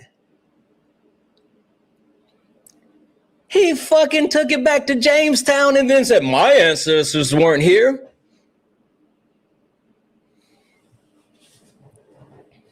W's in the chat for 4 minutes. So W's in the chat for Brandon for the $5 super chat to say, you mentioned wrestling. Who's your favorite wrestler?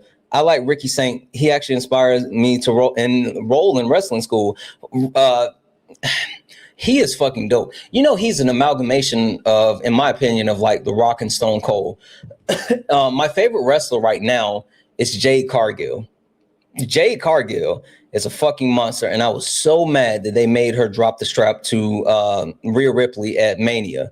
Outside of Jade, fucking Bianca Belair. Bianca Belair and Charlotte Flair are the two most naturally gifted wrestlers I've ever seen in my life, while also doing the hard work. Fucking Bianca Belair versus Charlotte Flair could feed generations. Could fucking feed generations. My favorite wrestler of all time, The Rock or Stone Cold. Anywho, W's in the chat for Stacy for the $1.99 super chat to say, you already pay for other people's healthcare. Fucking right, because we pay for the people who live in Israel. We pay their healthcare with our tax dollars. W's in the chat for Basket, who sent a $1.99 super chat to say, hot take, medical school should be free. How would that work? I'm genuinely interested now. You have my attention. W's in the chat for Sid. What up, Sid? For the $20 donation, saying I'm 35. I have no retirement at all, and I never will because of you old fucks. Desperate, despite how hard I try. I now only work the amount you pay me, which isn't much. $5K a month isn't much. You're out of touch. Yeah, listen. They fucking think that they're going to pay us in fucking peach baskets and we're going to work from 9 a.m. to 9 p.m. Fuck you and that corporation. We will be taking our PTO. We will be clocking out at 5 o'clock sharp. We will be taking all of our lunch and break. We will be pooping on the clock. If you can't find us at our desk, go check the bathroom. If you can't find us out on the floor, go check the bathroom. If you can't find us in our delivery vehicles, go check the bathroom. We will be sitting in the bathroom on TikTok. Fuck you and that corporate job. W's in the chat for Just Devin for the $2 super chat to say, is F my kids a conservative value? It is for him. Lady T said, I'm doing that right now. Listen, okay. So while I was in college, I worked a 12-hour third shift, right? So I paid for myself to live while in college. And so while I was in college, I worked for Bose Corporation. You guys know Bose? Like the sound system company, Bose? Stop it, Mighty Musk. Yeah. Okay. So I worked for Bose Corporation while I was in college, and I used to go to work at 7 p.m. Eastern and then get off at 7 a.m. And then my first class was at 8 a.m. Right. I used to do a couple of things. I was the person that put the speakers inside of the actual sound system. And then I used to work on the housing. I hate fucking working in the housing area because it was hot as hell. But I would work back in the housing area and take like the plastic housing off of you. They would put like a piece of plastic in, and then they would run it through like this hot metal area, and it would mold the housing. And then it was my responsibility for taking it out and putting it in the box and then loading the boxes up, right? Also, like, they taught me how to solder shit. So I used to work on the soundboards, and I would have to solder the wires to the actual chips that go inside of the system. Anyway, when I used to work for Bose Corporation overnight while being in college, I would go to the bathroom. I would get someone to hold my spot on the line, and I would go to the bathroom and take a fucking nap in the bathroom. I would take a fucking nap while in the bathroom working overnight, because fuck that corporate job.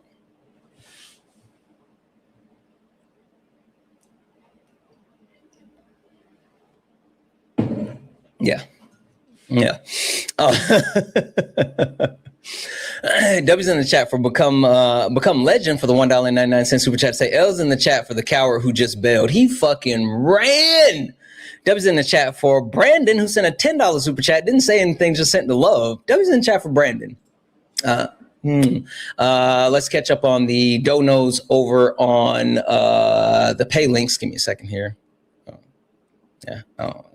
Let me check the pay links. But you didn't work hard enough, Santana. Fucking right. Listen, guys, I'm not gonna hold you. Don't work harder than you have to. Don't work harder, work smarter. And if they don't see your worth after you work hard, then fuck them. Fuck them right up the... I almost channeled Bernie Sanders for him. I'm not Bernie Sanders, Bernie Mac. God damn.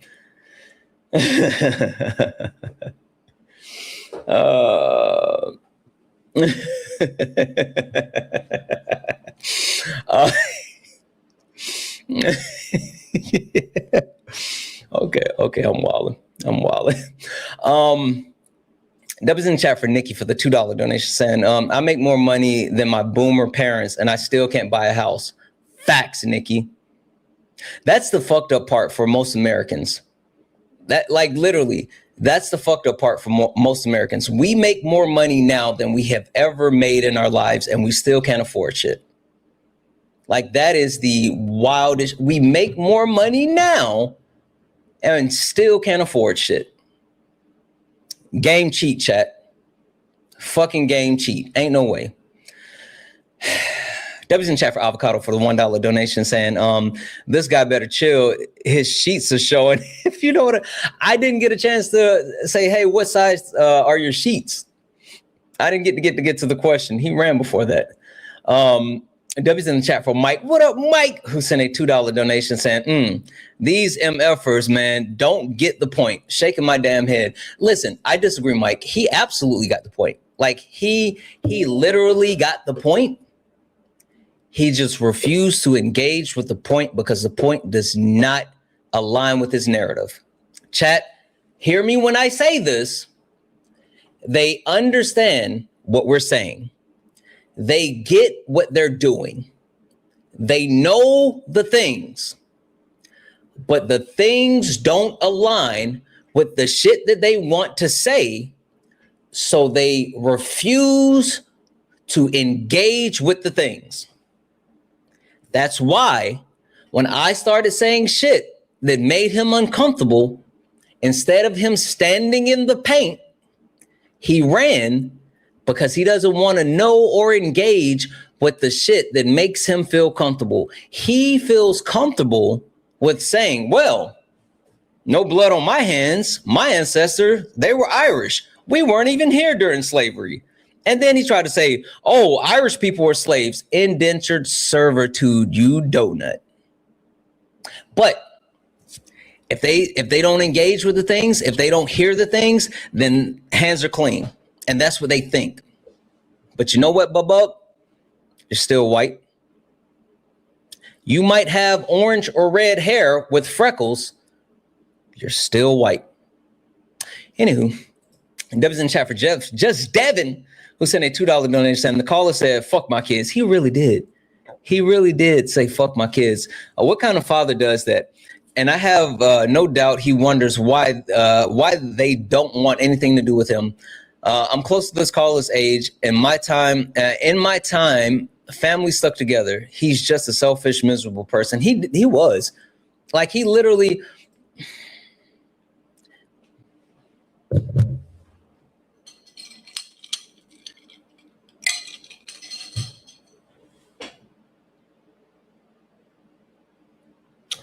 Okay, chat, I want to say something, but I don't want to be canceled when I say it. So if I tell you guys something, will you promise not to cancel me?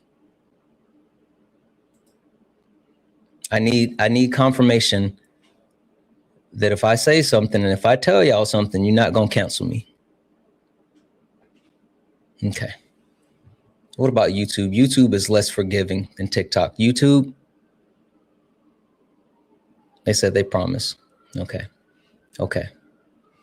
He said, is it cancel worthy? All right. For all of my college football fans, do you guys remember Joe Paterno? You guys remember Joe Paterno?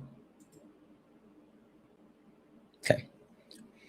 Joe Paterno worked as the Penn State head coach forever. He was a Nittany Lion. Penn State head coach forever. Legendary college football coach. Now, Penn State got caught up in a scandal surrounding sexual assault and rape and like all this other wild shit. And Joe Paterno, Joe Pa, had to retire, right? And then after Joe Pa retired, he had to be like 150 years old, still coaching, right? And after he retired, I want to say it was like maybe it had to be like less than a year after he retired, he died. Less than a year after he retired, he died. And the thing that I've learned throughout my years of working in corporate America, because I've seen this firsthand, as a lot of these older people who hold on to these positions and they work while they're in their 70s, 80s, 90s, some of them genuinely want to work, but a lot of them only work because not only is the job their only identity, they've spent their entire lives either ignoring or alienating their family for work. And so when they get to that point of ignoring and alienating their family, they don't have anyone left that cares about them. And so since they don't have anyone left that cares about them, either they die alone or they're put into a home and then die alone. That's why they keep working. Not all of them, but in a lot of cases, if they stop working, they literally die.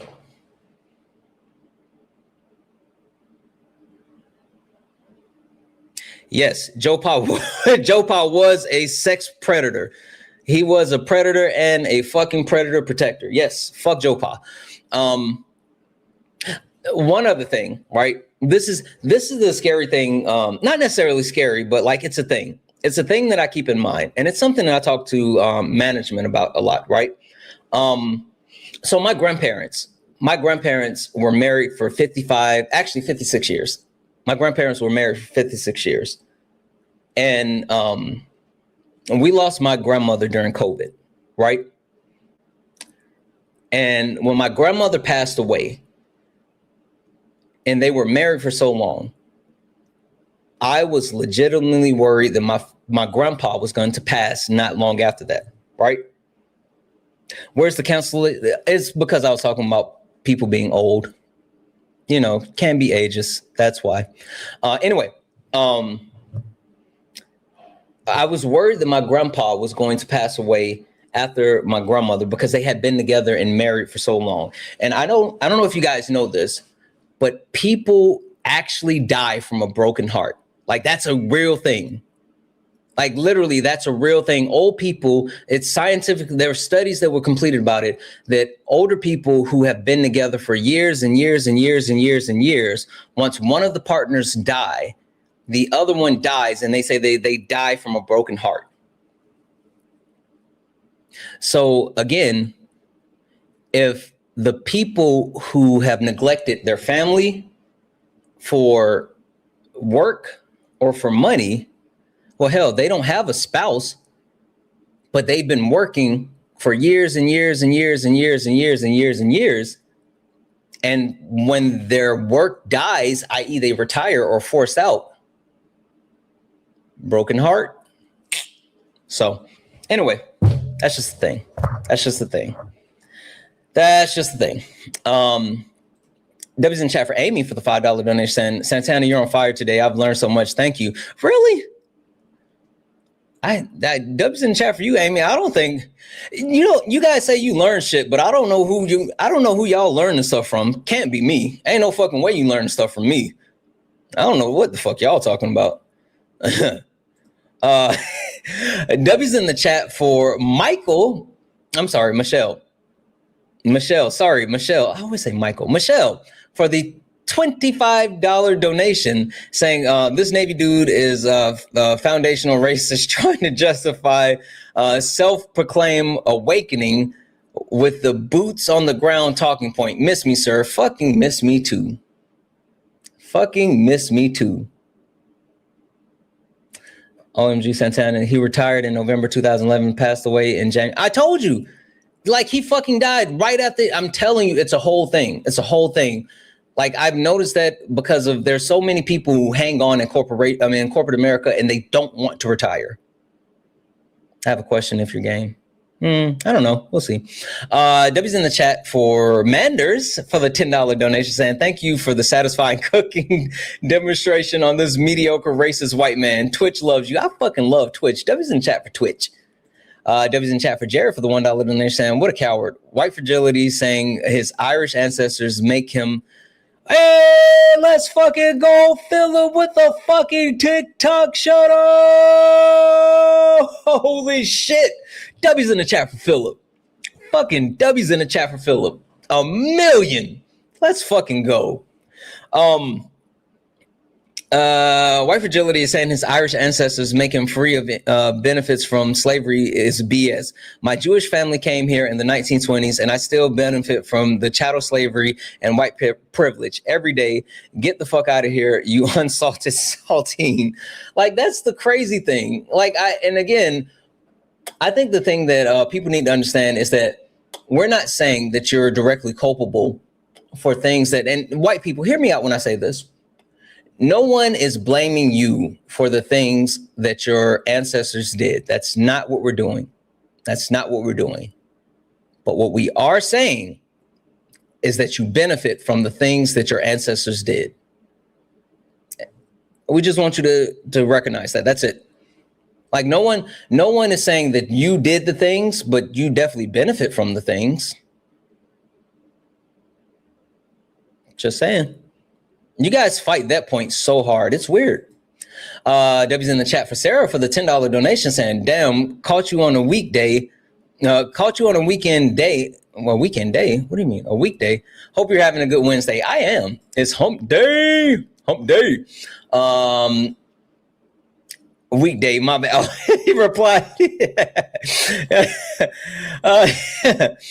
W's in the chat for Jolena for the $5 donation, saying if this caller believed that you had the same opportunities, why did he propose free college? Not you fucking cooking him when he's gone. God damn. White people today are not exempt from perpetuating the same shit. The slavery propaganda still exists in America. Yep. Like, it's the systems that continue to persist. W's in chat for Hannah for the $10 donation. White men are fantastic at making themselves the victim. That dude was whiny, disingenuous man-child. I don't understand why they do that. Like, and it's super interesting because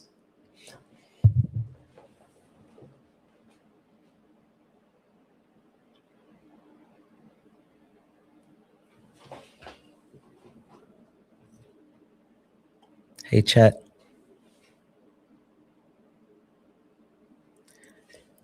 Hey, chat, if I say something, you guys, like, this is the second time, you're not going to cancel me, right? Because I got one more thing to say, but only if you guys promise that you're not going to cancel me.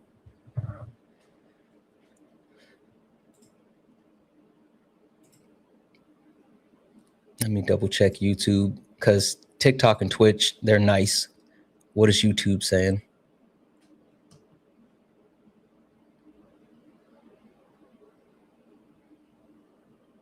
Okay.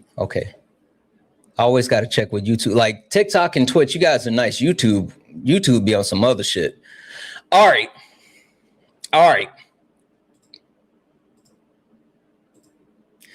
The reason why white men will always hit that whataboutism and then try to retreat to a safe space of, oh, it wasn't me. Everyone owns slaves. What can you do? What can I do as a white man that you can't do? Men are just more physically dominant. The reason why they justify those things and then turn around and try to perpetuate that there's a attack on white men, that you can't be a white cishet Christian man in America because everyone is somehow coming after you. The reason why they do that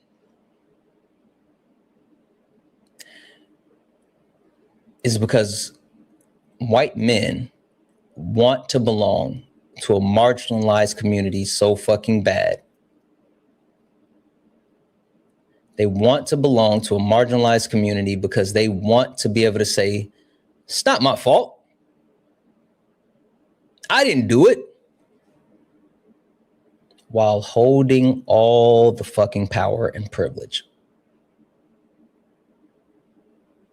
They want to separate themselves from the shit that has happened while keeping the power and privilege. That's why they do that shit.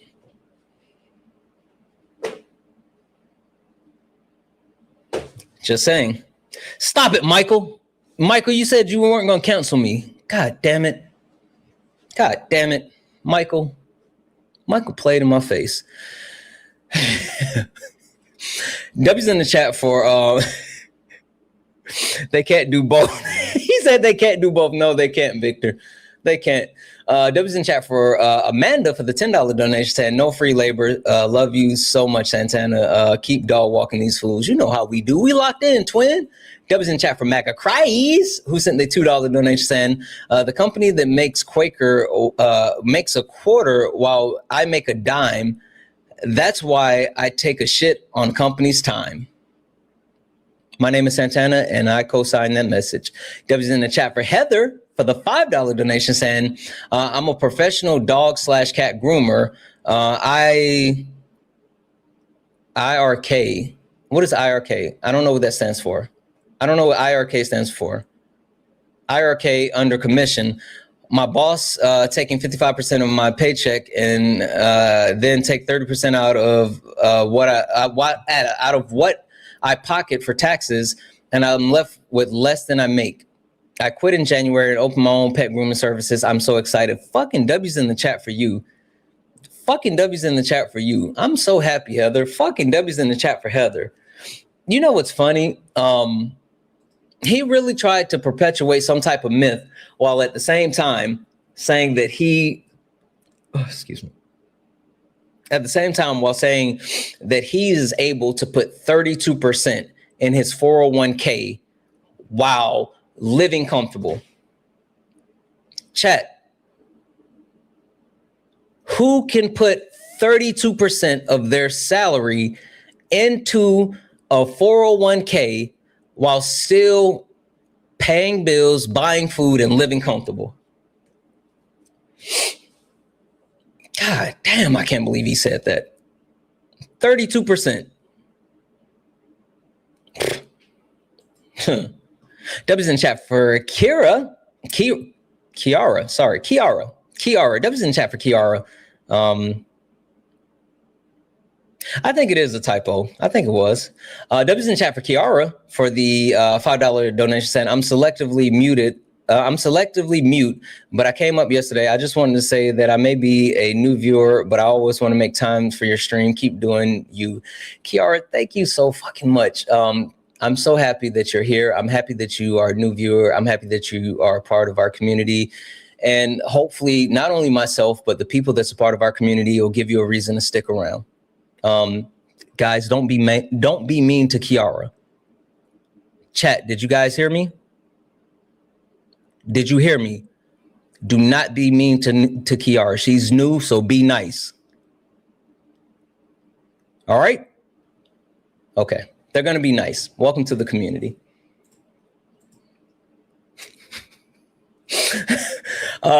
W's in the chat for Brookie, who sent a $1 donation saying, appreciate you, boss man. I appreciate you more, Brookie. W's in the chat for Brookie, who sent another $5 donation saying, damn, you killed the talking points about boomers. Well done.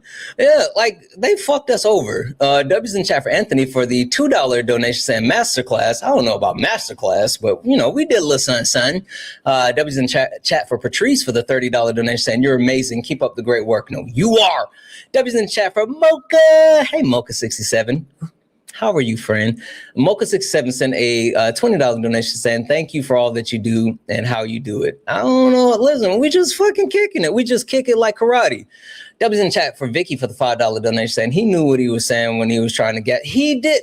He tried to fucking gaslight. Guys, when he said, when he fucking started talking about the fact he wanted to say it with his chest, but he cowered out when he was trying to talk about who shouldn't have the right to vote. Did you guys hear that shit? When he started to talk about who shouldn't have the right to vote, he was about to say only white men that own land or rich white men. And then he was like, well, let me try to explain what I'm going to say. I said, you mean walk it back? Yeah, he did say suffrage. He absolutely did say that shit. Fucking clocked him. The mask slipped so fast. It slipped so fast.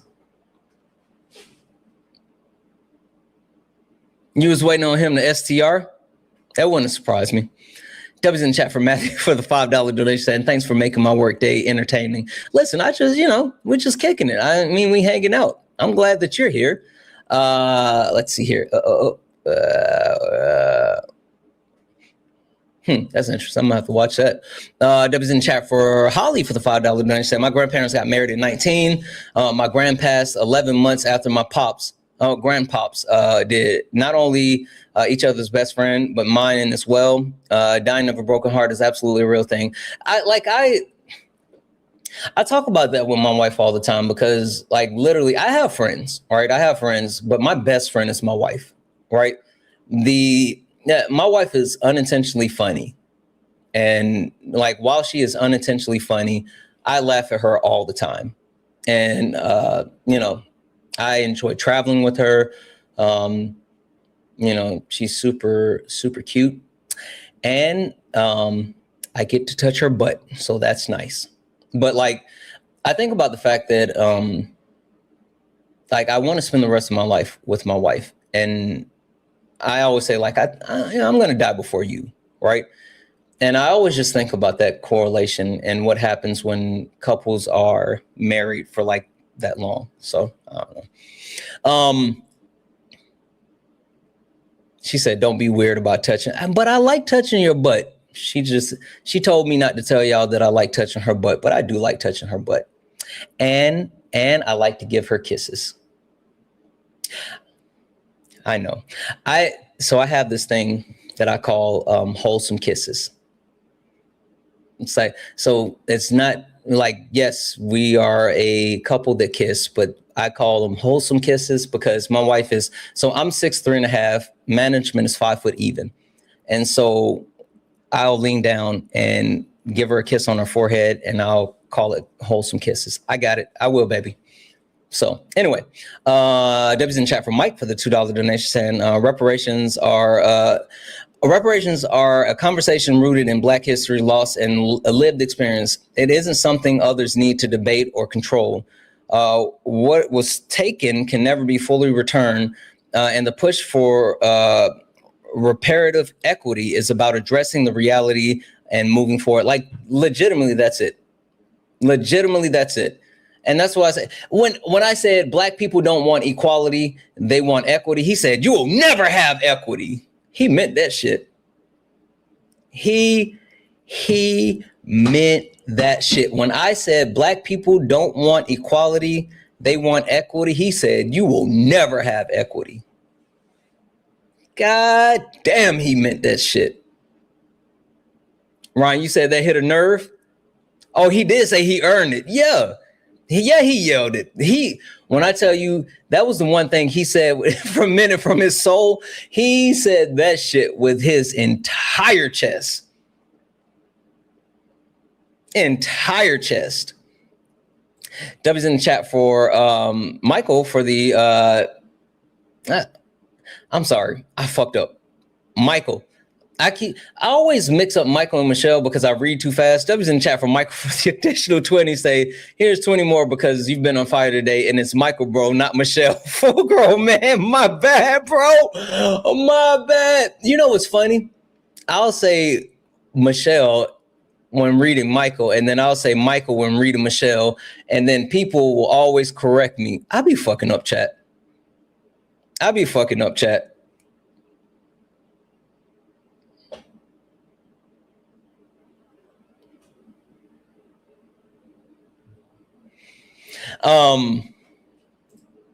Let's see here. W's in the chat for Lisa for the $10 donation from Whimsy 1913. Been following you for a couple of months. Finally able to give something for the work and your time. Thank you for everything. Thank you, Whimsy. I appreciate the hell out of you. W's in the chat for Cody for the $2 donation. Santana! Son and I are tuning in. Just wanted to add, we are meant to work to live, not live to work. No BS. I literally was going to call that out, but I never got a chance to get to that. W's in the chat for Alex for the $4.99 super chat to say, these companies don't care about your health. I almost went into early labor cleaning operation room for a hospital due to short staffing. I'll tell you guys a quick story. The first job that I worked right out of college, I worked for a call center, right? And it's actually the company that paid for my first MBA. And while working at a call center, like, I don't know who has or has not worked in a call center before, but working in the call center is like one of the most stressful things that you can do. Like, it's a lot. It's so demanding. Like AHT is a thing. And I don't know about if you ever worked at a call center, you know what I mean. When I used to hear that beep, my soul would fucking drop out of my body every single time. Beep.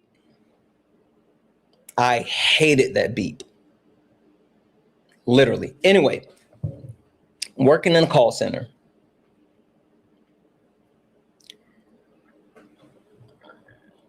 One of my coworkers, literally, not figuratively, literally dropped dead at his desk on a call.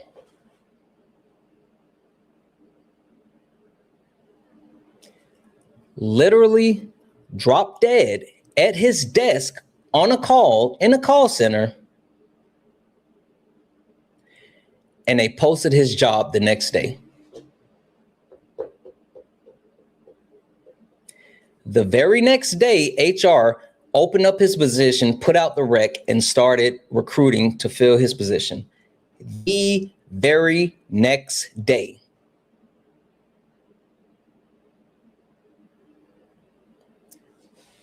They don't give a fuck about us. And we're all replaceable.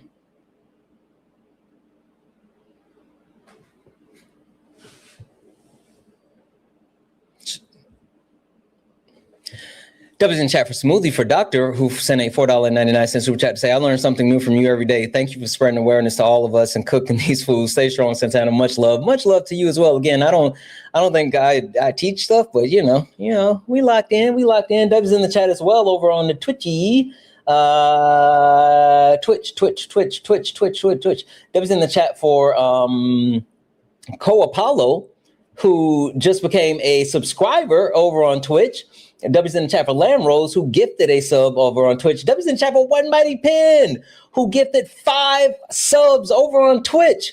W's in the chat for One Mighty Pen, who sent 100 bits. W's in the chat for Lotus, who sent 1 bit. W's in the chat for Ruger, who sent 1 cheer. W's in the chat for Lamb Rose, who sent 5 subs. Let's fucking go. W's in the chat for One Mighty Pen, who sent out another 5 subs. W's in the chat for Eclipse, who sent 100 bits.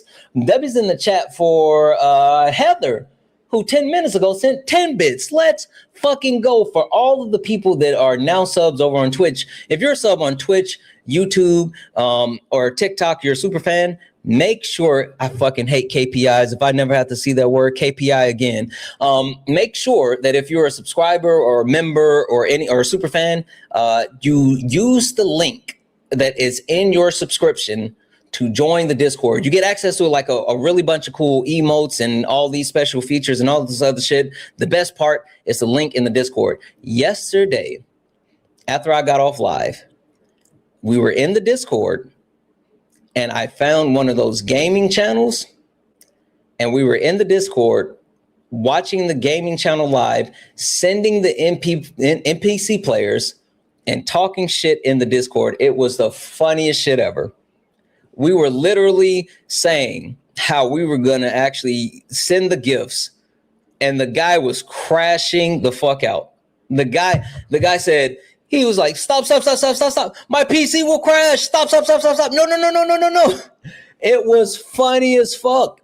It was so funny. So make sure that if you are a sub over on Twitch, a member on YouTube, or a super fan on TikTok, that you follow that link that's in your benefits and join the Discord. Make sure you do it. W's in the chat for Linda for the $1 donation saying, I'm almost 34 years old and you've taught me so much. Linda, stop giving me so much credit. I promise you I haven't. Thank you for being here, Linda. I appreciate the hell out of you. W's in the chat for the Yokinto. Yokinto sent a $2 donation saying, hey, Santana, want to say my dad was just like the Navy guy. And he said the reason why I wasn't able to be a part of my indigenous, I'm assuming you're saying family, is because my dad didn't want to be a part of the lazy MFers that steals from our country. Holy fuck. Now I'm learning about my culture. Yeah, I'll say this, self-hate is like a real thing.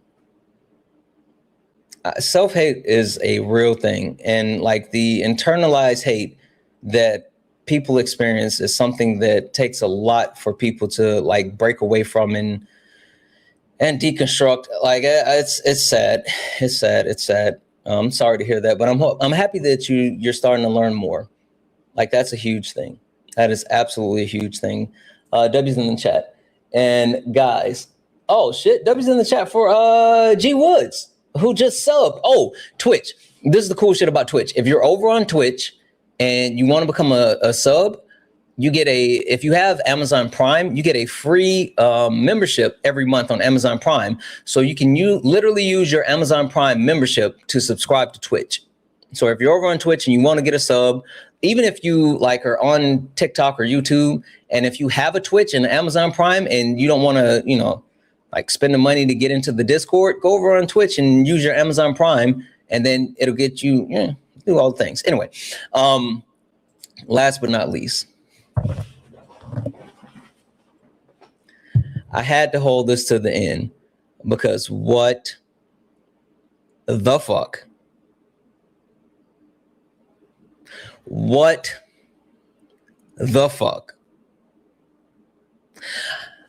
I don't know how we are ever going to get to the point that we put enough W. Phillips in the chat, because we're still supposed to be spamming W. Phillips in the chat.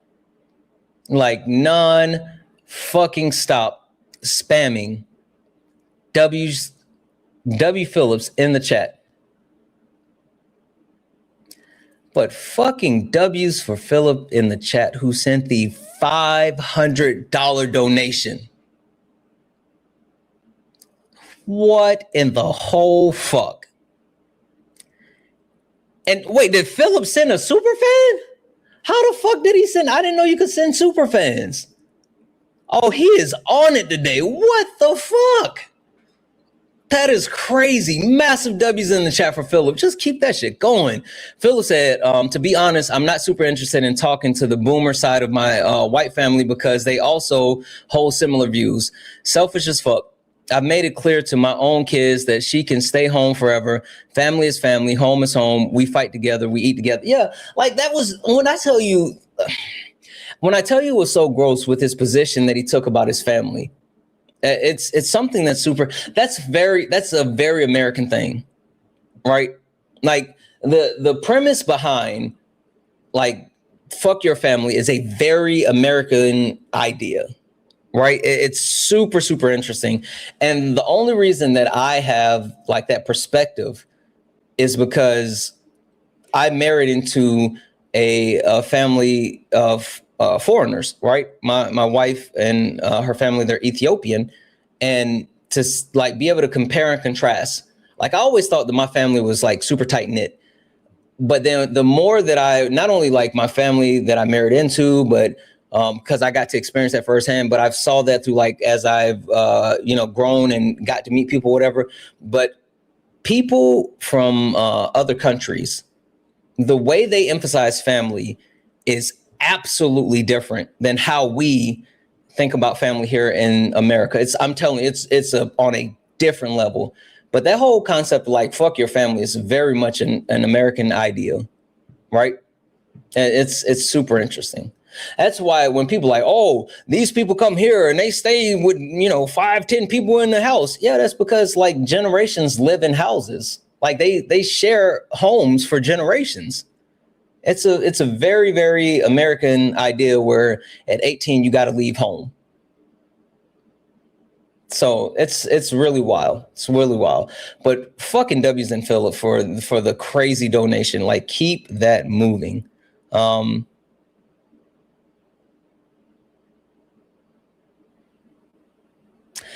W's in the chat. W's in the chat. W's in the chat for Philip. All right, guys, we're gonna call it here. I may be back later. Wait, we just got the 200 subs? Holy fuck, we just got the 200 subs over on Twitch. God, what? Holy smokes.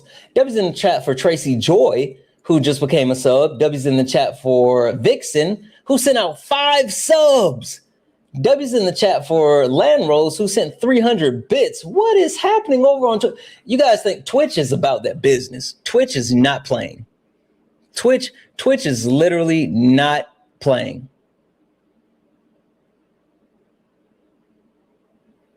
Twitch is about that action. That is crazy. W's in chat for Manders for the $2 donation, saying 200 pennies for 200 Rich. I'm assuming, Manders, assuming you mean Twitch subs. 200 pennies for 200 Twitch subs. Is that how it works? I don't know how Twitch works with their sub system and all this other stuff. Twitch is interesting. Anyway, W's in the chat for all the amazing people. W's in the chat for yourself. Fucking $1 million W's for Philip, like nonstop from now into perpetuity, as Peach would say. From now into perpetuity through all the known and unknown universe and all of the known and unknown multiverses. W's in the chat. All right. We're going to go ahead and get out of here. And like I said, we may be back later. We'll just see what happens. We absolutely may be back later. But regardless, I love you guys. All right, let's hit that outro and exhaust. You stepped in a box, now you're in the ring. Ain't no hugs here. You better take your best swing. Mike Hot, who wanna step in the flame? This ain't a debate, this a mind game. Facts type lies, get left in chain. One wrong word, get left out your name. This ain't TikTok T, this a war zone talk. No script, no filter, no safe walk. Bring stats will get scrambled like a glitch. I got fire in my mouth like I came from the pit. Hey, W's in the chat for the chat. W's in the chat for the chat. Yeah. You guys are fucking amazing today. Seriously. Seriously. I appreciate you all hanging out with me. It's been interesting. Like I said, I may or may not be back later. We'll see what happens. I don't know. But if I do, I'll see you. I'll see you later. Regardless, I love you and thank you. Thank you for everything. Thank you for being absolutely amazing. Thank you for building community with me. Thank you for even showing up and listening to anything that I have to say, because I don't get why you do it, but you do it. So thank you and I love you. Period. Thank you for all the gifts, the taps, the likes, the shares. Thank you for all hanging out. Thank you for being amazing. Thank you for being the best that you can always be. I love you all, and as always, peace.